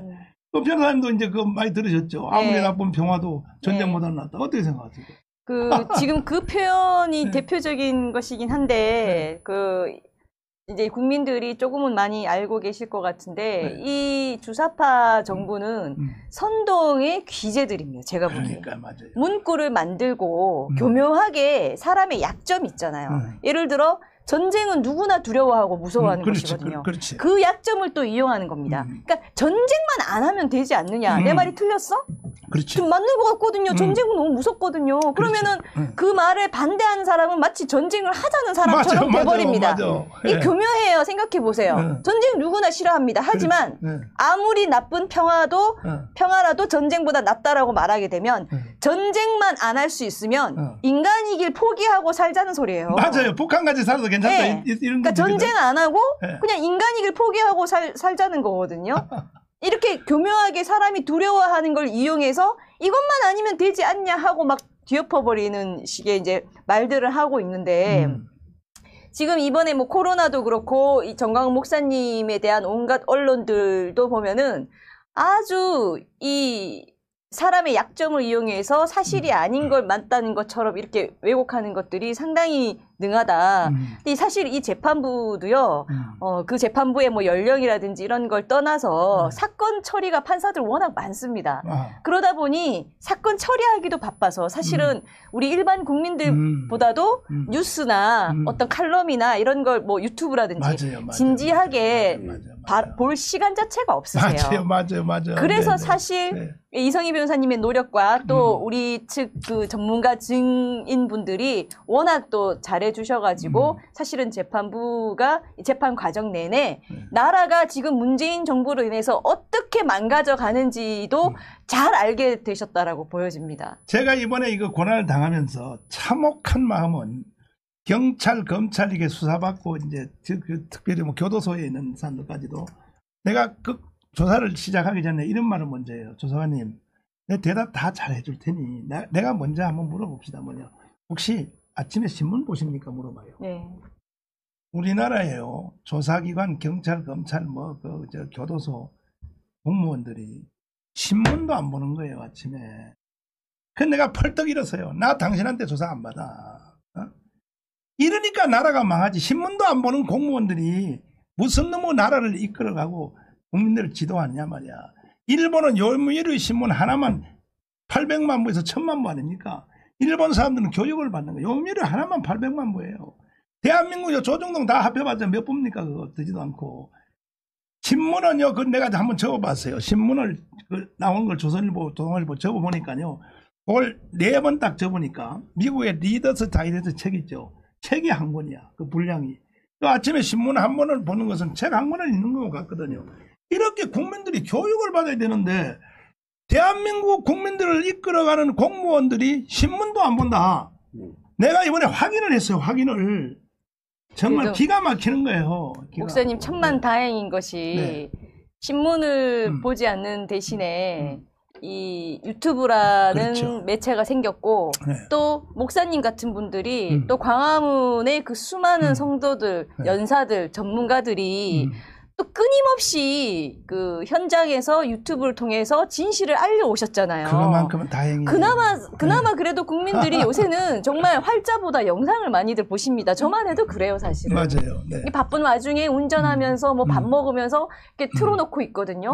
그것만 해도 얼마나 다행인 겁니까? 근데 그럴 때 틀었을 때 이 진실한 목소리는 없고 온통 선전, 선동, 왜곡, 거짓 이것만 판을 쳤다면 지금 우리나라는 진작에 무너졌을 겁니다. 근데 그 와중에 정말 목사님 같은 분께서 총대를 메고 나오셔가지고 현장에도 사람들이 많이 왔지만 그날 그 현장에 가지 않아도 매주 한 번씩은 수많은 전문가들의 옳은 소리를 들을 기회를 제공받았다는 거죠. 그래서 그때 진짜 조회수도 엄청 났었고 그걸로 인해서 문재인 정부 가만히 두면 안 되겠다. 이거 분명히 이상한데 저 말이 맞는데 이런 어떤 의문을 국민들께 주셨다라고 봅니다. 근데 그랬기 때문에 사실은 뭐 구속까지 되신 것 같다고 보여지고 정말 표적 수사를 당하셨는데 그래도 다행이죠. 지금도 국민들이 또 거짓말에 젖어 있는 내용 중에 하나가 뭐냐면은 자, 안보는 미국을 잡고 가야 되고 경제는 중국 잡고 가야 된다. 나 이 말에 대해서 이청구 박사님한테 물어봤어요. 이청구 박사님 웃어요. 왜? 자, 안보는 미국을 붙잡고 가야 북한을 이길 수 있으니까 필요하고 그러나 경제는 돈을 벌려면 중국을 잡고 가야 된다 그러는데 나 이 박사님한테 배웠는데 얼마나 웃기냐 하면요. 우리나라에서 중국에 수출하는 제품 있죠. 우리나라는 중국에 수출할 때 농산물이나 이런 것은 1차 산업이거나 못 하잖아요. 우리 중국 것이 한국에 와서 팔고 우리나라는 이제 하이테크 사업 있죠. 기술초. 미국에서 가져온 이런 기술. 이걸 가지고 이제 중국으로 수출하는데 일본 거쳐서 가는데 우리가 중국에다 수출하는 그 기술적인 이런 뭐 삼성전자 반도체 이런 거 다 이런 것들이 우리가 중국에 수출하면 중국이 완성품을 만들어서 그걸 결국 어디다 갖다 파냐? 미국에다 판대요, 미국에. 그러면 어떻게 경제는 중국 잡고 가야 되느냐?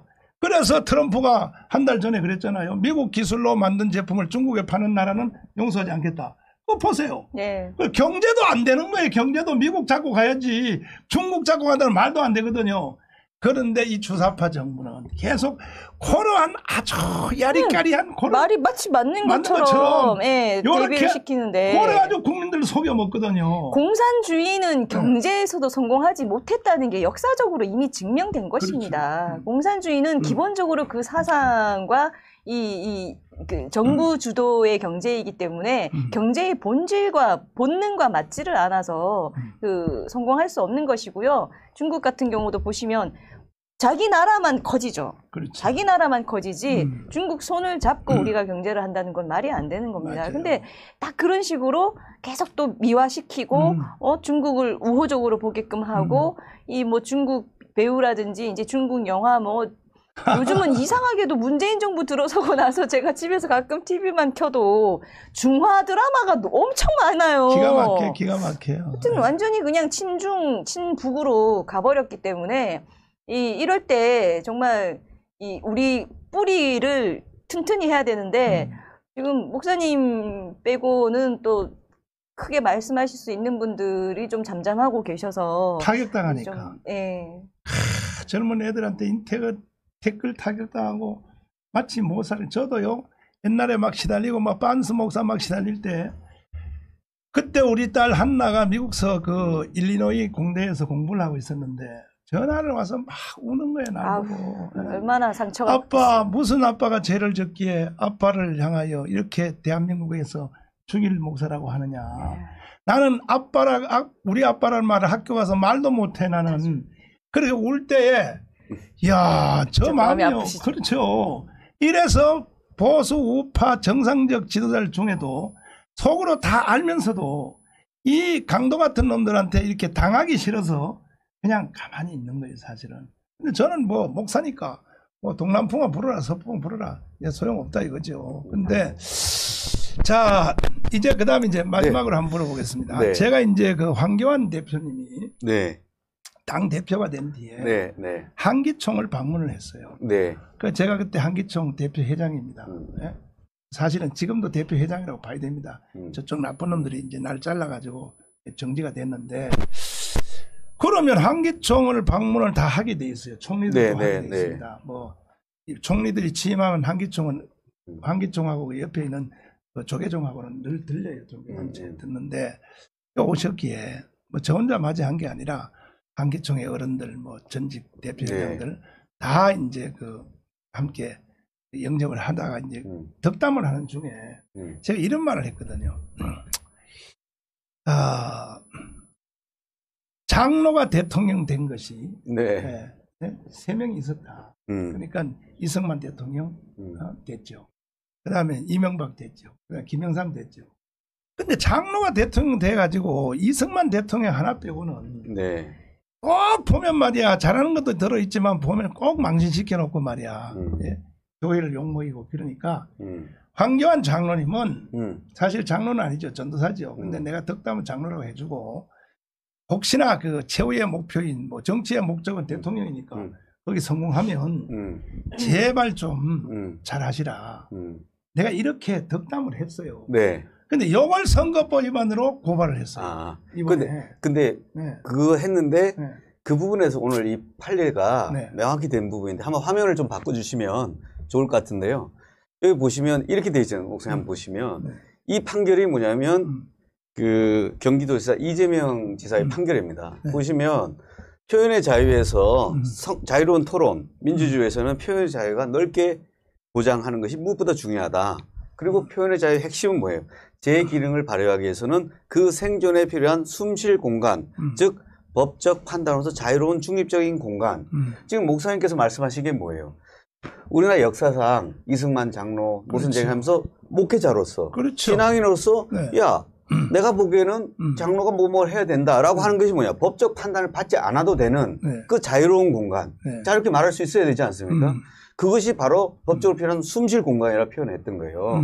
이 숨쉴 공간이 바로 이재명 지사의 판결에도 나온 것이고 그 김영수 대법원장께서는 2018년도에도 똑같은 판결을 내렸어요. 그러니까 지금 목사님께서 지금 이전에 뭐 유죄 받았던 그것도 다 문제 있는 판결들이에요.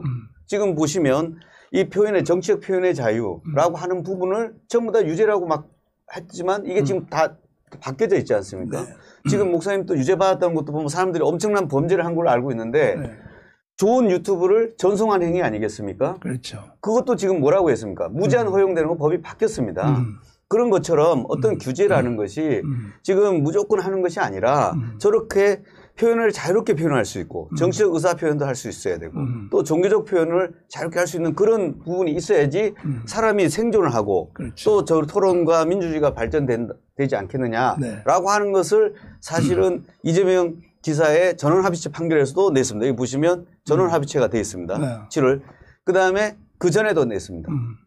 결국 이 그 허선하 부장님은 결국 저런 판결을 기초해서 목사님 걸 쭉 보니까 아, 목사님은 이렇게 숨 쉴 만한 공간, 자유로운 의견을 표현한 것이고 또 역사적 교육을 위해서 네. 또 신앙적 자유를 위해서 또 대한민국을 지키기 위해서 했던 것이라는 것을 다시 최종적으로 정리를 해준 것입니다. 그래서 이 판결문 구조를 일반인들 모르실 것 같아요. 이 구조를 딱 보시면 저렇게 유무죄의 판단 근거하면서 섹터를 아예 4번 대목차로 저걸 잡고 이것을 자세히 설명하지 않습니까? 그 표현을 똑같이 않습니까? 아까 강희재 변호사님 말씀하신 것처럼 숨쉴 공간을 마련해 둬야 된다는 걸 올해 7월 달에도 했고 네. 작년 2018년도 저 숨쉴 공간을 얘기했던 거예요. 그렇죠. 예. 그렇기 때문에 지금 아까 장로로서 해야 된다는 것도 종교적 네. 표현의 자유, 네. 그다음 정치적 표현 자유, 이 부분에 숨쉴 공간에 해당되는 곳, 즉 네. 고발이 돼서는 안 된다는 그런 걸 명시적으로 판시한 겁니다. 네. 지금 저기 댓글에 네. 올라오는 걸 이렇게 보니까 네. 황교안에 대한 말이 이제 아까 내가 한마디 했기 때문에 네. 많이 올라오는데 네. 이 부분을 내가 말을 한마디 해야 될 것 같습니다. 네. 여기 막 토론이 붙은 것 같아요. 아, 네, 네. 황교안은 꺼져라 그러고 어떤 사람 뭐 그래도 황교안 필요하다 이런데 네. 황교안 그 장로님하고는 저는 그 옛날부터 좀 잘 알았어요. 네, 네. 잘 아는 신앙 때문에 알았는데 다 건너뛰고 네. 황교안 장로님이 총리 마치고 네. 이제 다 정권 넘겨주고 나왔을 때 제가 처음 이제 그 총리할 때는 내 자주 못 만나니까 네. 그 후에 이제 롯데호텔에서 만나서 점심을 첫 만남에서 네. 이렇게 예언을 했습니다. 앞으로 대한민국은 네. 타경민과 네. 정광훈과의 싸움이다. 네. 이렇게 말을 했어요. 네. 저 황교안 장로님한테. 네. 저쪽은 타경민이라고 하는 아주 모사꾼이 있고 네. 나는 절대 타경민한테 지고 싶은 마음 없다. 네. 난 대한민국을 지켜낼 것이다. 네. 이렇게 말하면서 두고 봐라. 타경민과 정광훈과의 싸움이다. 네, 이렇게 네. 말을 했는데 네. 그러고 나서 이제 황교안 대표님을 도우려고 여러 가지 내가 자문들을 많이 해왔습니다. 네. 그 황교안 장로님이 제 말을 참고를 많이 했어요.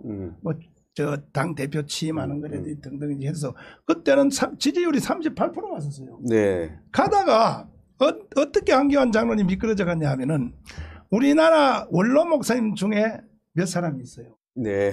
참 이 원로 목사님들 중에 진짜 대부분 다 위대한데 그 몇 사람들은요 정말로 나쁜 사람들이에요. 목사들 중에 뭐 보통 목사가 아니에요. 최고에 있는 목사들 중에 이 사람들이 황교안 장로님이 정광훈 목사 말을 참고를 많이 하는 걸 보고 하지 말라고 이 노인들이 네. 시기 질투가 나가지고 네. 황교안을 불러가지고 나를 욕을 한 거예요. 네. 정광훈 저거 아무것도 모르는 놈이야. 네. 장로님 정광훈 말 들으면 안 돼. 그때부터 황교안 장로님이 나한테 네. 통보서를 냈어요. 목사님과 이제 같이 갈 수 없다고. 네. 황당해 아주 내가 장로님한테 돈을 달라 그랬어. 뭐 도움을 달라 그랬어. 난 오직 장로님 도와준 것밖에 없고 내가 히딩크 얘기도 하면서 네. 그렇죠. 아무리 박지성이가 축구를 잘해도 네. 히딩크 없는 박지성은 없는 겁니다. 네. 그렇잖아요. 네. 네. 그리고 히딩크가 박지성만큼 축구를 하느냐? 못하죠. 네. 다리 쩔룩쩔룩 하는 사람이 뭐 어떻게 축구를 해요?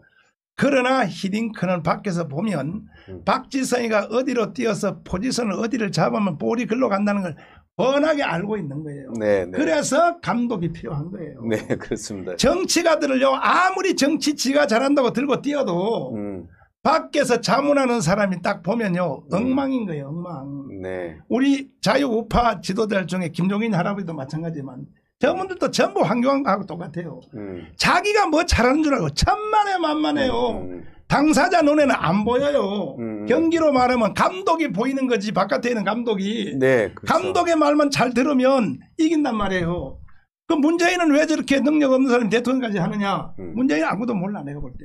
그런데 타경민 말을 잘 들어요.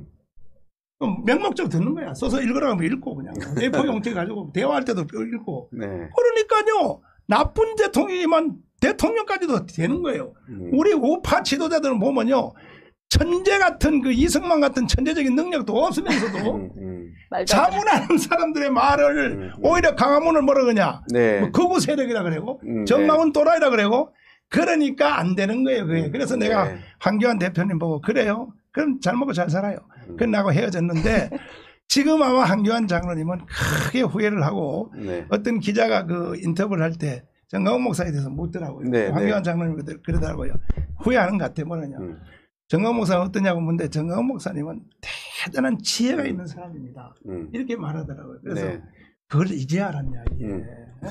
그 원로 목사님들한테 그 완전히 사기당했어요. 그래서 4.15 총선에 망쳐놨거든요. 그래서 앞으로도 뭐 황교안 대표님뿐이 아니라 우리 자유우파 중에서 건전한 대한민국주의자, 저는 자유우파와 대한민국 대한민국주의자를 정의할 때에 이번에 재판부한테 설명했습니다. 첫째, 대한민국의 건국 정신을 인정하고, 그다음에 헌법을 인정하고, 맞죠? 대한민국의 체제를 인정하는 사람을 나는 자유우파 국민, 자유우파 지도자라고 한다. 맞잖아요. 그 외에 나머지는 아니죠. 헌법을 부인하고. 그렇지 않습니까? 내가 윤석열을 왜 좋아하느냐? 한번 연설하면요. 헌법이란 말을 4번, 5번 하거든요. 계속. 그다음에 체제에 대해서. 이게 정상적 지도자죠. 근데 목사님 말씀하신 것을 많이 인용하시는 것 같은 느낌이 저는 들었습니다. 계속. 그래서 이제 재판이 쭉 계속 6개월 했지 않습니까? 야, 근데 참 한 개인이 난 정치가도 아니고 뭐 뛰어난 사람도 아닌데 난 돈도 없고 한데 변호사님들이 참 무료 변론을 해주시고 이렇게 뭐 애를 써주셔서 이 장기 재판 한다는 게요. 이게 보니까요. 그것도 구속된 상태에서 힘들다. 한 개인이 변호사님들이 이번에 뭐 10몇 명이 저를 도우셨는데 이렇게 안 도와주셨으면 이번에요. 다른 사람이 나같이 이렇게 같은 제목을 똑같이 걸려들었으면 100번요. 그냥 유죄로 끝나. 최소한 1년 깜빵으로 살 겁니다. 이런 억울한 일이 일어나거든요. 그러나 이제 대한민국 국민들이 근래에 와서 그 윤석열 재판이 큰 영향이 된 것 같아요. 돼가지고 많이 이제 돌아온 것 같습니다. 국민들이 많이 돌아온 것 같고 이제 국민들이 조금 늦었지만 이제 많이 깨달은 것 같아요. 심지어 이제 그 뭐 대개문까지도 저게 아닌 것 같다. 문재인 대통령이 저 하는 짓이 지금도 계속 유체이탈 발언하거든요. 문재인 대통령의 유체이탈 발언 변호사님. 국민들을 어떻게 알고 말이죠. 아니 자기를 수사하려고 하니까 아예 그냥 대놓고 그 수사하려는 검찰총장을 직무에서 배제시키기 위한 행동을 하면서 가장 최근에 제가 충격받았던 유체이탈 발언은 문재인 정부 들어선 후에 자기가 말로 자기가 해요. 문재인 정부 이 정부 들어선 후에 단 한 건의 권력 농단도 없었다. 이렇게 말을 해서 이거는 완전히 좀 병적입니다. 병적이라고밖에 볼 수가 없고 진짜 이 나라가 정말 심각하다. 목사님 항상 미친 자에게 운전대를 맡길 수 없다라고 하는데요. 이거는 미친 자를 넘어섰습니다. 정말 위태로워요. 이 대한민국이라는 자동차가 이 안에 타고 있는 우리 국민들이 심각합니다. 지금 심각해서 정말 임기를 채우면 너무나 우리가 극한으로 무너질 것 같아서 진짜 다시 한번 성령이 역사하셔서. 근데요. 지금 문재인 대통령이 계속 그 유체이탈 중에 여러 가지 많이 있지만 K방역이라고 들어보셨어요? K방역은 뭐 지금 판판이 깨져 있고 지금 그나마 이 백신 구하는 것도 이제 엉망이어서 그 국민들이나 시민단체가 백신 구하는 그 상황을 말만 하지 말고 니들 말은 도저히 이제 못 믿겠다. 이 정부가 하는 말은요. 그 브리핑에서 나오는 말. 이 말을 그대로 언론이 기사를 받아서 내는데 이 말은 전부 다 믿을 수가 없어요. 다 이 왜곡했거나 과장했거나 포장했거나 진짜 알려야 될 걸 숨겼거나 막 이런 식이니까 믿을 수가 없어. 이 백신이 뭡니까? 국민들 지금 목숨과 관련된 거잖아요. 목숨 이전에 경제가 망해서 죽을 지경이에요. 애들 학교도 못 가고 있고 그렇죠. 모든 게 스탑이 됐는데 이 중요한 백신 가지고 도저히 말을 못 믿겠다. 언제 맞출 수 있다는 거냐. 그리고 구매를 했다는 거냐 안 했다는 거냐. 다 불명확해. 그래서 자료를 제시하라. 이때까지 진행해온 백신과 관련된 모든 정보를 투명하게 공개해라. 도대체 백신을 구입하기 위해서 뭘 했는지. 그랬더니 뭐 비밀 사항이라서 공개를 할 수 없고 이러면서 최근에도 들통난 게 모더나 거 확보했다고 했더니 바로 그 다음날 모더나가 이례적으로 공식 자기들 오해 안 받으려고 모더나는 또 이례적으로 공식 문건을 내가지고 입장을 말한 게 논의 중이다. 확정적이지 않다. 이렇게 돼서 또 기사가 나서 국민들이 경악을 했는데 진짜 이 정부는 입만 열면은 모든 것이 이렇게까지 거짓말을 한다는 게 저는 이거는 기본이 안 돼 있는 겁니다. 진짜 국가 운영에 한 자리도 맡아서는 안 되는 사람들이 지금, 그러니까 데모만 해야 되는 사람들이 너무 중요한 자리를 맡아서. 그러니까 사기 선거를 하려고 그래서 대한민국을 해체하고 국회의원 숫자를 3분의 2 만들어서 그 자기들의 목적지를 가려고 계속 K방역을 선전하는데 1,600억을 썼대네요. 맞습니다. 홍보 비용만. 문재인 대통령은 K방역이란 말을 사기칠 것이 아니라 대만을 말해야죠. 대만을. 국민 여러분, 제가 죽을 죄를 졌습니다. 대만과 한국이 똑같이 바이러스를 같은 3월 달에 맞이했는데 대만은 즉시 막았기 때문에 지금 죽은 사람이 7명. 그죠? 네. 확진된 사람이 700명밖에 없어요. 대만은 청정국이죠. 네. 그런데 우리는 지금 K방역 떠들다가 아니 이거 한번 설명해서 150군데에서 지금 무료로 채취해서 검사 준비 전수검 그게 이제 하루에 100명 이상 나오지 않습니까? 네. 그러면 그걸 인구 숫자 5,000명 하면 몇 명이 됩니까? 지금 보호균자가 자기도 모르게 보호균자가 돼서 지금 돌아다니는 사람들이 4,50만 아닙니까? 네, 맞습니다. 4,50만이 지금 자기도 완전히 모르고 4,50만이 지금 돌아다니는데 그걸 말을 안 하고 지금 150군데에서 무료로 해준다. 쇼예요. 다 쇼란 말이에요. 이게 다 쇼거든요. 그러니까 지금 이제는 국민들이 K방역은 애초에 없었다. 그러니까 검사를 안 하고 신규 확진자 수가 적으니까 그걸 가지고 4.15 총선을 치러버린 거예요. 정말 K방역이 잘 된 줄 속아가지고. 근데 이제 와서 자기들도 막 전수검사를 하고 막 이러니까 신경증 수가 많이 나오잖아요. 대부분이 평균 1%대거든요. 그렇죠. 그러면 5천만 명을 하루에 동시에 전수검사로 지금이라도 해버린다고 그러면 50만 명이 나오는 겁니다. 하루아침에 50만 명 신규 확진 나오는 거라고요. 바이러스이 퍼지는 것은 거의 확률상 그렇습니다. 맞는 것이거든요. 그러니까 이거를 갖다가 지금까지 꽁꽁 숨겨놓고 그 정치 방역을 했다는 게 뭐냐면 정말 이게 이 천인공로할 짓을 한 것인데 자기들이 유리할 때, 그러니까 신규 확진자 수가 적어야 될 때는 이런 식으로 검사를 해야 될 것도 안 하는 식으로 줄여가지고 신규 확진자 적게 나와서 자기들 유리하게 이용해 먹고 그렇죠. 사랑제일교회나 8.15 집회자들을 때려잡아야 될 때는 대대적으로 막 검사할 대상도 아닌 사람들까지 막 그냥 검사 안 하면은 당신 형사처벌된다 막 집에 찾아오고 휴대폰 위치 추적하고 금융정보 추적하고 별의별 짓거리를 다 해가지고 검사를 받게 해서 이봐라 이 사람들 확진 얼마나 많이 됐냐 이런 정말 이 폐악한 짓을 버젓이 했단 말이죠. 근데 지금 보십시오. 법무부 장관 추미애 소관한에 있는 동부구치소에 그렇죠. 800명 나왔어요. 기가 막히죠. 거의 집단 소송해야 돼요. 추미애 개인한테. 돈 받아내야죠. 우리가 교회 상대로 피해자인 교회 상대로 국가가 손해배상 청구하는 거 보십시오. 전 살다 이런 경우는 처음 봅니다. 소송적으로도. 아니 바이러스를 감염된 국민이 정부를 상대로 손해배상 소송을 해야지. 어디 정부가 피해자인 국민을 상대로 해요. 그럼 법무부 장관이었던 추미애는 2배, 3배 손해배상을 내놔야죠. 법무부 장관이면서도 동부구치소에 800명씩 감염이 나오도록 만들었으면 형사처벌감 아닙니까?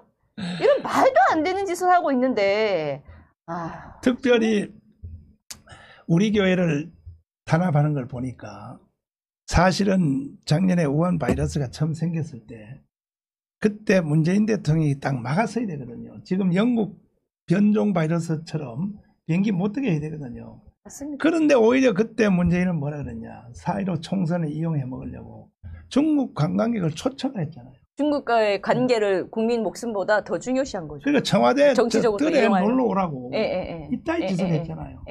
와서 결국은 대구 사태가 일어났고 근데 대구 사태도 잡았어요. 다 잡았는데 이태원 동성애 클럽 바이러스가 터졌을 때 그때에 지금처럼 추적했으면 우리나라는 끝났어요 사실은. 그런데 총리가 뭐라 그러냐. 동성애 인권을 생각해서 추적하지 않겠다. 그 순간에 이미 이 바이러스는 이 민중 속으로 오늘같이 다 들어간 거예요. 그래서 우리 교회에 온 바이러스도 결국은 조사해 보니까 이태원 바이러스 GS76이 운전기사에 의해서 우리 교회에서 전파됐는데 다른 데는 다 최초의 확진자, 최초의 전파자에 대해서 전수조사해서 언론에 발표하고 누구에 의해서 시작돼가지고 올해 몇 명 늘어났다는데 우리 교회는요. 다 알고 있으면서도 지금도 최초의 전파자에 대해서는 말을 안 하지 않습니까? 아니 사랑제일교회는요. 사랑제일교회가 바이러스 창시자예요. 창시자. 교회가 바이러스를 능력이 너무 좋아가지고 그 부분에 대해서 목사님이 허선아 부장님한테도 저희가 그걸 해명했지 않습니까? 목사님께서 위법한 집회했다든가 방역을 도전한 것이 아니라 저희가 자료를 찾아봤습니다. 그게 어디서 찾았냐면 지금 광역수사대에서 수사를 했지 않습니까? 해봤더니 8월 12일 날 최초 사랑제일교회에서 코로나가 발생합니다. 근데 봤더니 그보다 더 일주일 전인 8월 3일 날 사랑제일교회에서 명단을 성북구청에 보내준 겁니다. 그렇죠. 50명이. 그 말은 뭐예요? 아까 말씀하신 GH형 코로나 바이러스가 들어왔는데 그때 안 한 겁니다. 맞아요. 이 문제 때문에 광수에서 갑자기 사건이 싹 사라지게 된 겁니다. 방역을 방해한 것이 아니라 일주일 전부터 명단을 준 분이 어떻게 됐겠냐. 그 다음에 두 번째 평균 감염률이 광화문 전체 했을 때 아까 1%라고 했는데 1% 이하로 나왔습니다. 평균 이하가 나왔어요. 그러니까 정부에 그에 비해서 지금 나오는 거는 몇 배가 나오지 않습니까? 그래서 사랑제일교회에서 감염됐다는 거는 지금은 말이 안 되게 돼 있습니다. 그래서 재판부에서도 허선아 부장님한테도 그 부분을 저희가 충분히 해명했지 않습니까? 그렇죠. 그래서 목사님이 설령 그때는 자료가 어떻게 오해가 있어서 그렇게 됐는지 몰라도 보석을 취소했지만 그 허선아 부장님께서 이번 선고할 때 바로 그 말씀했어요. 오늘 내가 선고하는 이 판결은 감염법 위반, 위법한 집회 선고한 이 재판이 아닙니다. 그렇죠. 기자분들 오해하지 마세요. 여기는 단순히 선거법 위반과 명예훼손 이 두 개에 한정해서 하니까 윤영하시라 이렇게 해주지 않습니까? 그리고 그 말은 바로 목사님이 억울하게 보석 취소한 부분에 대해서 조금 사과해야 하는 미안하다는 그런 의사표시를 저는 받아들였습니다. 그리고 이제 우리 교회에서 일어난 것도 사실 다 잡혔거든요. 네네네. 다 잡혔는데 그대로 잡힌 상태로 갔으면 바이러스 끝날 텐데 8.15 우리 집회 못하게 하려고 국민들한테 임시 공휴일 한 개 더 붙여줘가지고 쿠폰 나눠주고 놀러 가라고 그거요 광화문에 오지 말란 얘기거든요. 그런데 광화문에 한번 왔던 국민들이 돈 몇 푼 받고 쿠폰 받았다고 놀러 가겠습니까? 8.15에 확 모여버리니까 그때 다시 이 사람들이 또 지금 탄압을 하려고 막 광화문에 한번 갔다 온 사람들 다 조사하고 막 난리 났거든요. 신규 확진자 수 늘리려고. 그러니까 저 사람들이 머리가 새머리예요. 새머리. 저렇게 하면 안 되거든요. 정말 나쁜 짓이에요. 다 드러나니까. 이 부분에 대해서는 다음에 또 시간을 한번 마련해서 문재인 대통령과 주사파 정부가 지금 우리나라 건국 70년 만에 국가에 지금 위기가 왔습니다. 위기가 온 것은 경제가 아니고 바이러스가 아니라 문재인 주사파 정부의 이념입니다. 이것 때문에 지금 청와대에서 그 비서실장 바꾸고 장관 명문 바꾸고서 조를 하는데 바꾸면 뭐합니까? 정책을 바꿔야지. 정책을. 국민들 앞에 사과해야죠. 저 소득주도 경제성장 이제 안 하겠다. 그래야지 그걸 안 바꾸고 사람 몇 사람 똑같은 사람 종류 같은 사람 계속 바꾸면서 또 국민들을 속여 먹으려고 그러면 이제 속여 먹을 시간도 없어요. 이제 1년밖에 안 남았으니까. 그래서 이 분야는 다음 시간에 또 한번 마련해서 말씀을 드리고 오늘 변호사님께 너무 감사를 드리고 마무리 한두 가지만 마무리 말씀. 지금 많은 분들이 이제 궁금해하고 있는 게 사실 언론 보도 나간 부분이거든요. 이 KBS 보도 보시면 아다시피 여기에 대해서 비판적 기사를 냈습니다. 네. 그래서 이 선거법 위반해서 무죄 난 걸 기사를 하면서 이 아이러니하게도 공직선거법이 목사님 메인 사건이지 않습니까? 그렇죠. 거기에 대해서는 한마디 비판을 못합니다. 왜냐? 김경수 도지사 재판을 환영했잖아요. 민주당과 KBS. 그렇죠. 그러면서 문제되는 것이 뭐라고 얘기하냐면 2심에서는 핵심 쟁점이 될 것이라고 얘기했지 않습니까? 그렇죠. 그런데 고영주 변호사님 그 공산주의 표현과 했는데 저 판결도 나중에 대법원에서 좀 바뀌어져야 될 것 같아요. 왜냐하면 대법원에서 얘기하는 것은 아까 숨쉴 공간을 얘기했지 않습니까? 네. 특히나 공인의 지위에 있는 사람한테는 공적 비판이 아주 넓게 돼야 된다라고 분명히 얘기를 했고요. 두 번째로 우리가 숨쉴 공간에서 자유로운 의사표시, 비판적인 의사표시를 하는 것은 당연히 있어야 된다. 설령 거기서 조금 실수가 있어도 그걸 처벌하지 않아야지 숨을 쉴 수 있지 않느냐라고 그렇죠. 했습니다. 그래서 목사님에서 문재인 간첩이라고 하는 부분이 만일에 목사님께서 말씀을 그런 얘기도 없는데 혼자 그렇게 했으면 그거는 처벌이 되겠죠. 그런데 그것이 아니고 그래서 사실 적시가 아니라고 하고 의견 표명이라고 얘기했습니다. 비유적 수사적 표현을 했고 이거 역시도 그 2018년도 대법원 판례, 김영수 대법원 판례에 따라서 한 것입니다. 그래서 제가 많은 시청자분들 말씀드리고 싶은 것은 이 판결은 오늘 목사님의 이 판결은 기존의 그 김영수 대법원에서 일어났던 모든 판결을 써머리한 판결이고 또 목사님 개인에 대한 판결을 넘어서서 많은 정치적 의사표시를 할 수 있는 것 특히나 예배에 종교의 자유를 하는 것과 또 동일한 선상에 있는데 그런 헌법적 가치를 중시하는 분들에 대해서 아주 기준점이 되는 이정표가 되는 이 판결이 될 겁니다. 그래서 설령 항소한다 해도 검찰에서 고민할 겁니다. 왜냐하면 사실관계가 달라지는 게 없거든요. 근데 법리 판단을 하는데 대법원에서 한 걸 따라서 했기 때문에 이거는 제가 단언컨대 공직선거법은 바뀌지 않습니다. 그러면 여기서 KBS에서 얘기한 것처럼 명예훼손죄가 2심을 된다는 말은 공직선거법 문제가 안 된다는 걸 KBS도 자백한 겁니다. 그러면 명예훼손 부분 역시도 이 부분은 판례에 따른 거기 때문에 목사님에 대한 부분을 전혀 걱정 안 하셔도 될 것 같다. 이런 걸 제가 한번 코멘트 드리고 싶습니다. 지금 또 앞으로 새로 또 고발한 게 2건이 또 따라오고 있죠. 근데 그것도 이 판결로 인해서 그것도 공직선거법 아닙니까? 그렇죠. 선거운동이 아니었는데 후보자가 특정되지 않으면 안 된다는 게 이미 전제가 됐기 때문에 이하 더 이상 볼 것도 없이 무죄입니다. 네. 저도 재밌는 또 마무리 발언 또 네. 이 간첩과 관련된 부분이 특히 재미있는데요. 그러니까 문재인 간첩이다라고 말하는 것이 허위 사실 명예훼손이 아니라는 거잖아요. 무죄라는 거기 때문에 다만 이제 그 이유가 재밌습니다. 이 재판부가 이 대깨문들은 어떻게든 이 재판부가 마치 이제 또 편향돼서 엉뚱한 잘못된 판결을 낸 것처럼 매도하고 싶어서 막 안달이 나겠지만 그냥 법리대로 판결한 겁니다. 그렇죠. 법리대로 그러니까 판결한 거기다가 겁니다. 내 이름 빼고 김경수를 넣으면 되죠. 누구를 넣어도 누구를 넣어도 사실은 맞습니다. 그렇죠. 아무 비판을 못할 겁니다. 그렇죠. 여기 그래 또 오해하지 말라고 이제 재판부가 말한 것 중에 인상적인 부분이 표현의 자유를 보장하는 것은 좌우의 문제가 아니다. 진보든 보수든 표현을 자유롭게 보장해야만 서로 장점을 배우고 단점을 보완할 기회를 가질 수 있다. 이제 이런 말도 썼고요. 그리고 간첩 부분에 대해서는 목사님이 문재인 대통령 간첩이다라고 말하는 과정에 목사님은 항상 뜬금없이 자의적으로 어떤 비판을 하시지 않는 건 여러분들 아실 겁니다. 그 전에 근거를 사실에 기초해서 대시거든요. 재판부가 여기서 지금 언급한 것이 문재인 대통령의 부인이 윤희상의 묘소에 참배한 사실이 있다. 그리고 조국이 소비에트 사회주의 법 형법 이론의 형성과 전개에 관한 연구라는 제목으로 사회주의 관련 주제를 다룬 논문을 작성한 것도 사실이다. 맞아요. 이런 말을 적시를 하면서 문재인은 현직 대통령이자 정치인인 공인으로서 공적인 존재의 정치적 이념에 대한 검증은 사상의 자유시장에서 더욱 자유롭게 이루어질 수 있어야 한다.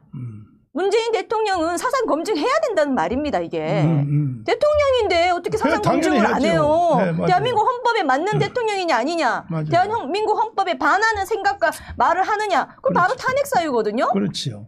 검증을 해야 된다는 거 당연히. 그리고 여기서 이제 또 중요한 것이 목사님의 발언이 허위 사실에 기초하거나 이를 전제하지 아니했다. 그러니까 허위 사실에 기초하거나 이를 전제로 한 말이 아니라는 거예요.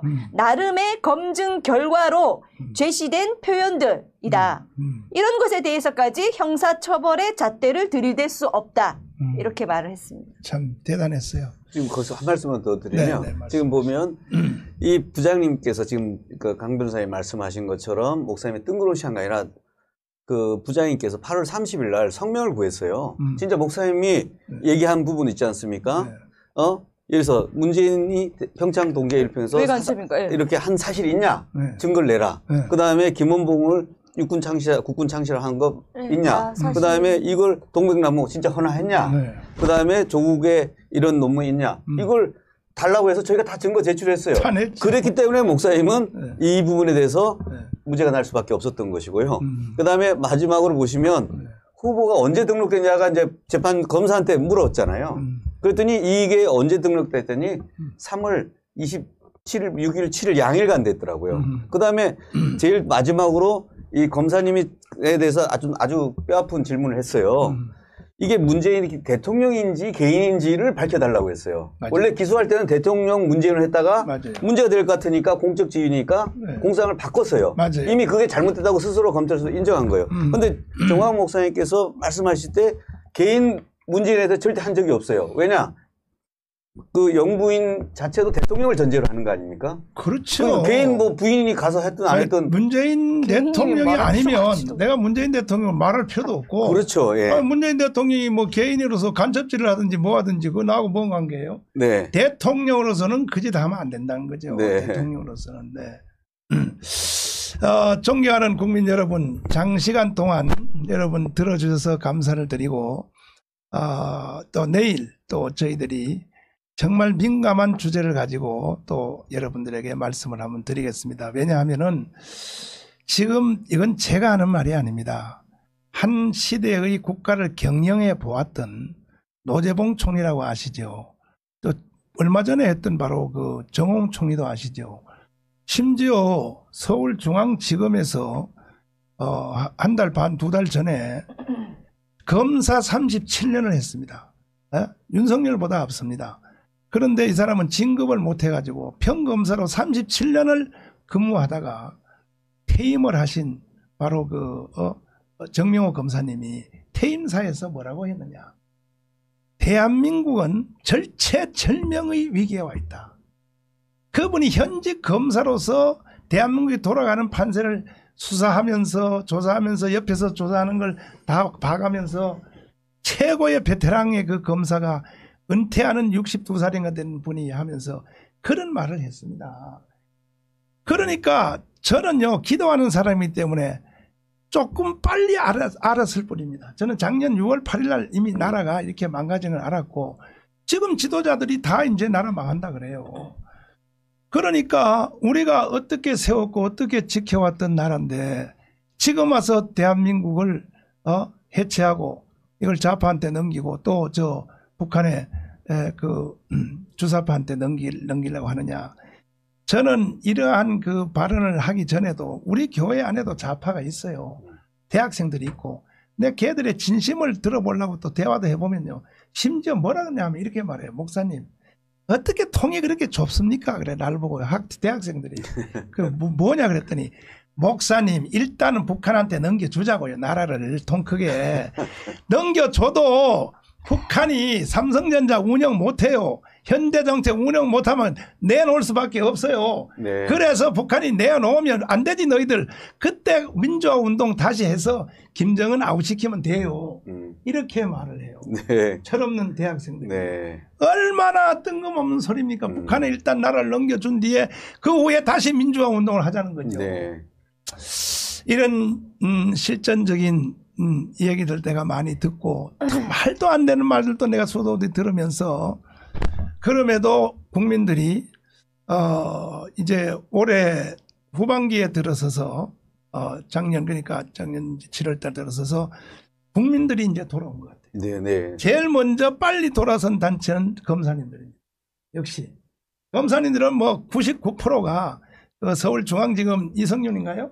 네. 이성윤의 똘마니 그 몇 명 빼고는 네. 전 검사들이 전체가 다 돌아왔다고 보고 검사님이 돌아오니까 요즘은 이제 재판부가 네. 뭐 다 이제 돌아온 것이 아니죠. 정상이죠. 정상. 네네. 대한민국으로 돌아오시고 그리고 이제 국민들도 이제 돌아오고 하는데 그래도 아직도 황장엽 선생이 하신 말씀을 잘 들어야 됩니다. 황장엽은 북한의 2인자 아닙니까? 2인자. 네. 2인자가 하는 말을 들어야죠. 남조선에 5만 명의 고정간첩을 우리가 심어놨다는 거예요. 5만 명. 네. 5만 명을 심어놨다는데 그러니까 지금 그 사람들이 지금 또 댓글을 다는 거예요. 지금도 달 거예요. 지금 뭐 정강훈 왜 개소리 하냐 뭐 하냐. 그 고정간첩입니다. 저놈들 다. 여기는 거의 없어. 여기는 거의 없죠. 네. 여기 보니까 뭐 강현재 변호사님 똑소리 납니다. 그런 말만 지금 계속 올라오는데. 이쁘다는 얘기가 많고. 이쁘다 뭐 그런데. 그래서 강현재 변호사님 이쁜 사람은 여기 데이트 신청 한번 하세요. 네, 상담해 드릴 테니까. 변호사 돈 안 받고 상담해 드릴 테니까. 그래서 다행히도 이제 대한민국이 서서히 미국의 칠함대처럼 서서히 지금 돌아오고 있는 중인데 이렇게 이 정도로 돌아와서는 안 되고 돌아오는 3.1절입니다. 3월 1일 날을 D-Day로 잡았습니다. 그래서 1919년 3.1 독립운동을 재현을 해서 대한민국을 부인하고 헌법을 부인하고 대한민국의 체제를 부인하는 사람들은 이번에 싹 정리해야 됩니다. 네. 3.1절 날. 네. 그래서 지금부터 우리는 3.1절 준비를 위해서 1,000만 명 조직에 지금 들어갔기 때문에 국민 여러분들이 다 참여해 주시고 해서 우리가 지금 시간이 없어요. 시간이 없기 때문에 통일되는 방법은 세 가지인데 저 북한식으로 통일되는 게 하나 있고 네. 또 하나는 이제 북한도 아니고 남조선도 아니고 중간쯤에서 좌파로 통일되는 게 하나 있고 또 하나는 자유민주주의 체제로 통일되는 게 있는데 네. 반드시 자유민주 체제로 통일돼야 됩니다. 네. 네. 통일이 된다고 다 좋은 게 아니에요. 북한 체제로 통일되면 안 되는 게 낫죠. 네. 네. 네. 이걸 위해서 우리는 3.1절을 우리가 D-Day로 잡고 지금부터 전 국민들이 부족한 정강훈 목사가 제시하는 말을 이해를 참 해주시고 특별히 우리 우파 국민들 중에서도 내 가슴 아픈 게 깜빵에 내가 있을 때 우리 편 그 국민들 중에서도 가슴 아픈 편지를 나한테 하는 사람들이 네. 들어있어요. 네. 그 뭐냐면 예를 들면 이런 거예요. 목사님 왜 바이러스 걸린 상태로 8.15 광화문 집회를 왜 나갔습니까? 이러거든요. 그런데 내가 연설할 때 행정당국에서 나 여기 못 가게 하려고 나를 자가격리 시키려고 하는데 그 사실 내가 통보받은 건 아니거든요. 네, 그렇죠. 그럼 네. 말만 들었거든요. 그렇게 연설했더니 나를 보고 슈퍼 바이러스라는 거예요. 네, 전파자라고 거짓말. 저 우파 국민들이 나를 그렇게 욕을 하는 거예요. 그래서 뭔 말을 할 때는 최소한 우리 서태비나 나한테 전화를 해서 사실 확인을 좀 하시고. 네. 아니 내가 예를 들어서 바이러스가 내가 걸린 것을 확인됐던 걸 알았으면 내가 강원에 나가겠습니까? 안 나가죠. 네. 이 상식적인 걸 가지고 이걸 가지고 우리 편 사람들이 또 저를 타격하는 이런 일도 그 외에도 뭐 편지 온 것 중에 보면 뭐 영적인 성경 같은 것도 보면 헛소리하는 사람들이 많아요. 그래서 그런 분들은 좀 자제를 해주시고 이렇게 생각하셔야 됩니다. 뭐 성경이나 영적이나 신앙 같은 거 이런 거 가지고도 나를 막 훈계하고 하시는데 여러분 객관적으로 생각해야죠. 여러분 성경 몇 번 읽었습니까? 나는 하루에 성경을 3번, 4번 읽어요. 그 다음에 내 옆에 있는 사람을 봐야죠. 내 옆에 누가 있습니까? 최고의 신학자 정성구 박사님 있지 않습니까? 네. 손원배 내 친구 있지 않습니까? 네. 이걸 보면 알아야죠. 그걸 보면. 네. 그런데 그냥 뭐 별것도 아닌 개척교회 젊은 목사들 30, 40대 젊은 목사들이 그냥 나한테 반말로 정강훈 정신 차려 말이야 막 이럴 때 내가요 참 야 이거 언제까지 내가 참 이걸 제가 이번 기회에 한 말씀 드리고 싶은 게 우리 정강훈 목사님께서 제가 옆에서 뵈면 보기에는 풍채도 크시고 거침이 없으시잖아요. 대한민국 최고의 살아있는 권력을 향해서 막 호통을 치실 정도니까 얼마나 겁이 없으시고 그러세요. 근데 또 알고 보면 속에 굉장히 여린 쉽게 상처받으시는 마음이 있으시기 때문에 너무 신경 쓰지 않으셔도 될 것 같아요. 네, 그런 여러 가지. 지금 이번 판결이 의미가 있는 게 이제 아까 말씀하신 3.1주 집회를 하신다고 그랬잖아요. 그렇죠. 그게 다 합법적이라는 근거를 다 제시해 줬어요. 그러니까 목사님이 조심스러워 할 수 있는 뭐가 불법이고 합법인가를 가이드라인을 아주 정확히 해줘가지고 목사님이 자유롭게 숨을 수 있는 그 공간을 합법적으로 마련해줬기 때문에 목사님이 이제 이 기준에 따라서 하시면 다시 조사받거나 깜방하실 일이 전혀 없을 것 같습니다. 우리는 유튜브로 실시간 1000만 명 하겠다는 거예요. 네. 광화문에 안 가도 각 집에서 동시에 실시간 1000만 명이 국민대회를 하겠다는 거죠. 그러니까 뭐 아무리 해봤자 소용없어요. 그리고 진짜로 이제 마지막으로 말씀을 드리는데 그 앞으로 저에 대해서 이해력이 부족하신 분들은 꼭 우리 교회 사무실로 전화해서 사실 확인을 먼저 꼭 한번 해 주시고 그 다음에 이제 저를 뭐 책망해 주셔도 좋고 이런 말들입니다. 다 좋은데 정강훈 너 하는 주장도 좋고 말도 좋고 다 동의하는데 왜 너가 해야 되냐. 너가 뭔데 네가 앞장서서 한국교회 위에 군림하려고 하느냐. 이런 말들을 들을 때요. 참해요. 왜냐하면 저는 이렇게 내가 애국운동하고 또 목회하고 한국교회를 위해서 희생하는 것이 제가 결정해서 한 것이 아니에요. 저는 내려오는 한국교회 맥이 있어요. 주기철, 손양원, 길산주, 이성봉, 그 다음에 이제 김중곤, 조영기 내려오지 않습니까? 나는요 김중곤, 조영기 목사님한테 오다를 받아서 하는 거예요. 처음에 난 그분들한테 처음에 지시를 받을 때는 저도 이해가 안 됐어요. 도망가려고 그랬어요, 저도. 그러니까 저는 그분들의 질서를 따라서 순종해서 나는 하는 것이고 그런데 보면은 여기에 저하고 함께 했던 사람 중에 몇몇 사람들은 또 뛰어나가지고 자기 조직 새로 만들고 말이야 막 했는데 내가 그래서 그러면 정 그렇게 하면 내 자리에 와. 내가 비켜줄 테니까. 여기서 해. 여기서 하고 딴 일 하지 마. 이승만 대통령이 건국운동할 때 하와이에서 제일 힘든 게 한 사람이 누구냐. 최측근 가까운 동지. 제일 측근 박용만이라든지 도산 안창호 이 사람들이 제일 힘들게 한 겁니다. 사실은. 제가 애국운동 해보니까 이승만 대통령의 마음을 제가 지금 느끼고 있어요. 아니 우리 우파 중에 우리와 함께하던 중에 내가 하는 일이 시기 질투가 나서 나를 짚고 타격을 한다니까요. 그러면 내 하는 자리에 와서 한번 하라는 거지. 내가 비켜줄 테니까. 그럼 나는 얼마나 좋아요. 밑에 내가 자문해 줄 때가 한번 해보라는 거죠. 못해요. 첫째는 뭐냐. 나같이 희생을 못해요. 이게 보통 희생이 필요한 게 아니거든요. 그러니까는 절대로 여러분 KBS, MBC, SBS 그 정말 그분들의 그 선동에 넘어가지 마시고 말도 안 되는 말을 하거든. 말도 안 되는 말이요. 그래서 다음 시간에 또 여러분들 궁금한 걸 많이 풀어드리고 시간이 없습니다. 우리 3.1절까지 1000만 명을 빨리 우리가 조직해서 한 방에 우리가 딱 정리하고 위대한 대한민국을 다시 한번 열어갈 수 있는 복된 나라가 되어야 될 것입니다. 오늘 두 변호사님 나오셔서 너무 감사를 드리고 다음 시간에 여러분 또 뵙도록 하겠습니다. 예, 감사합니다. 감사합니다. 고맙습니다. 네.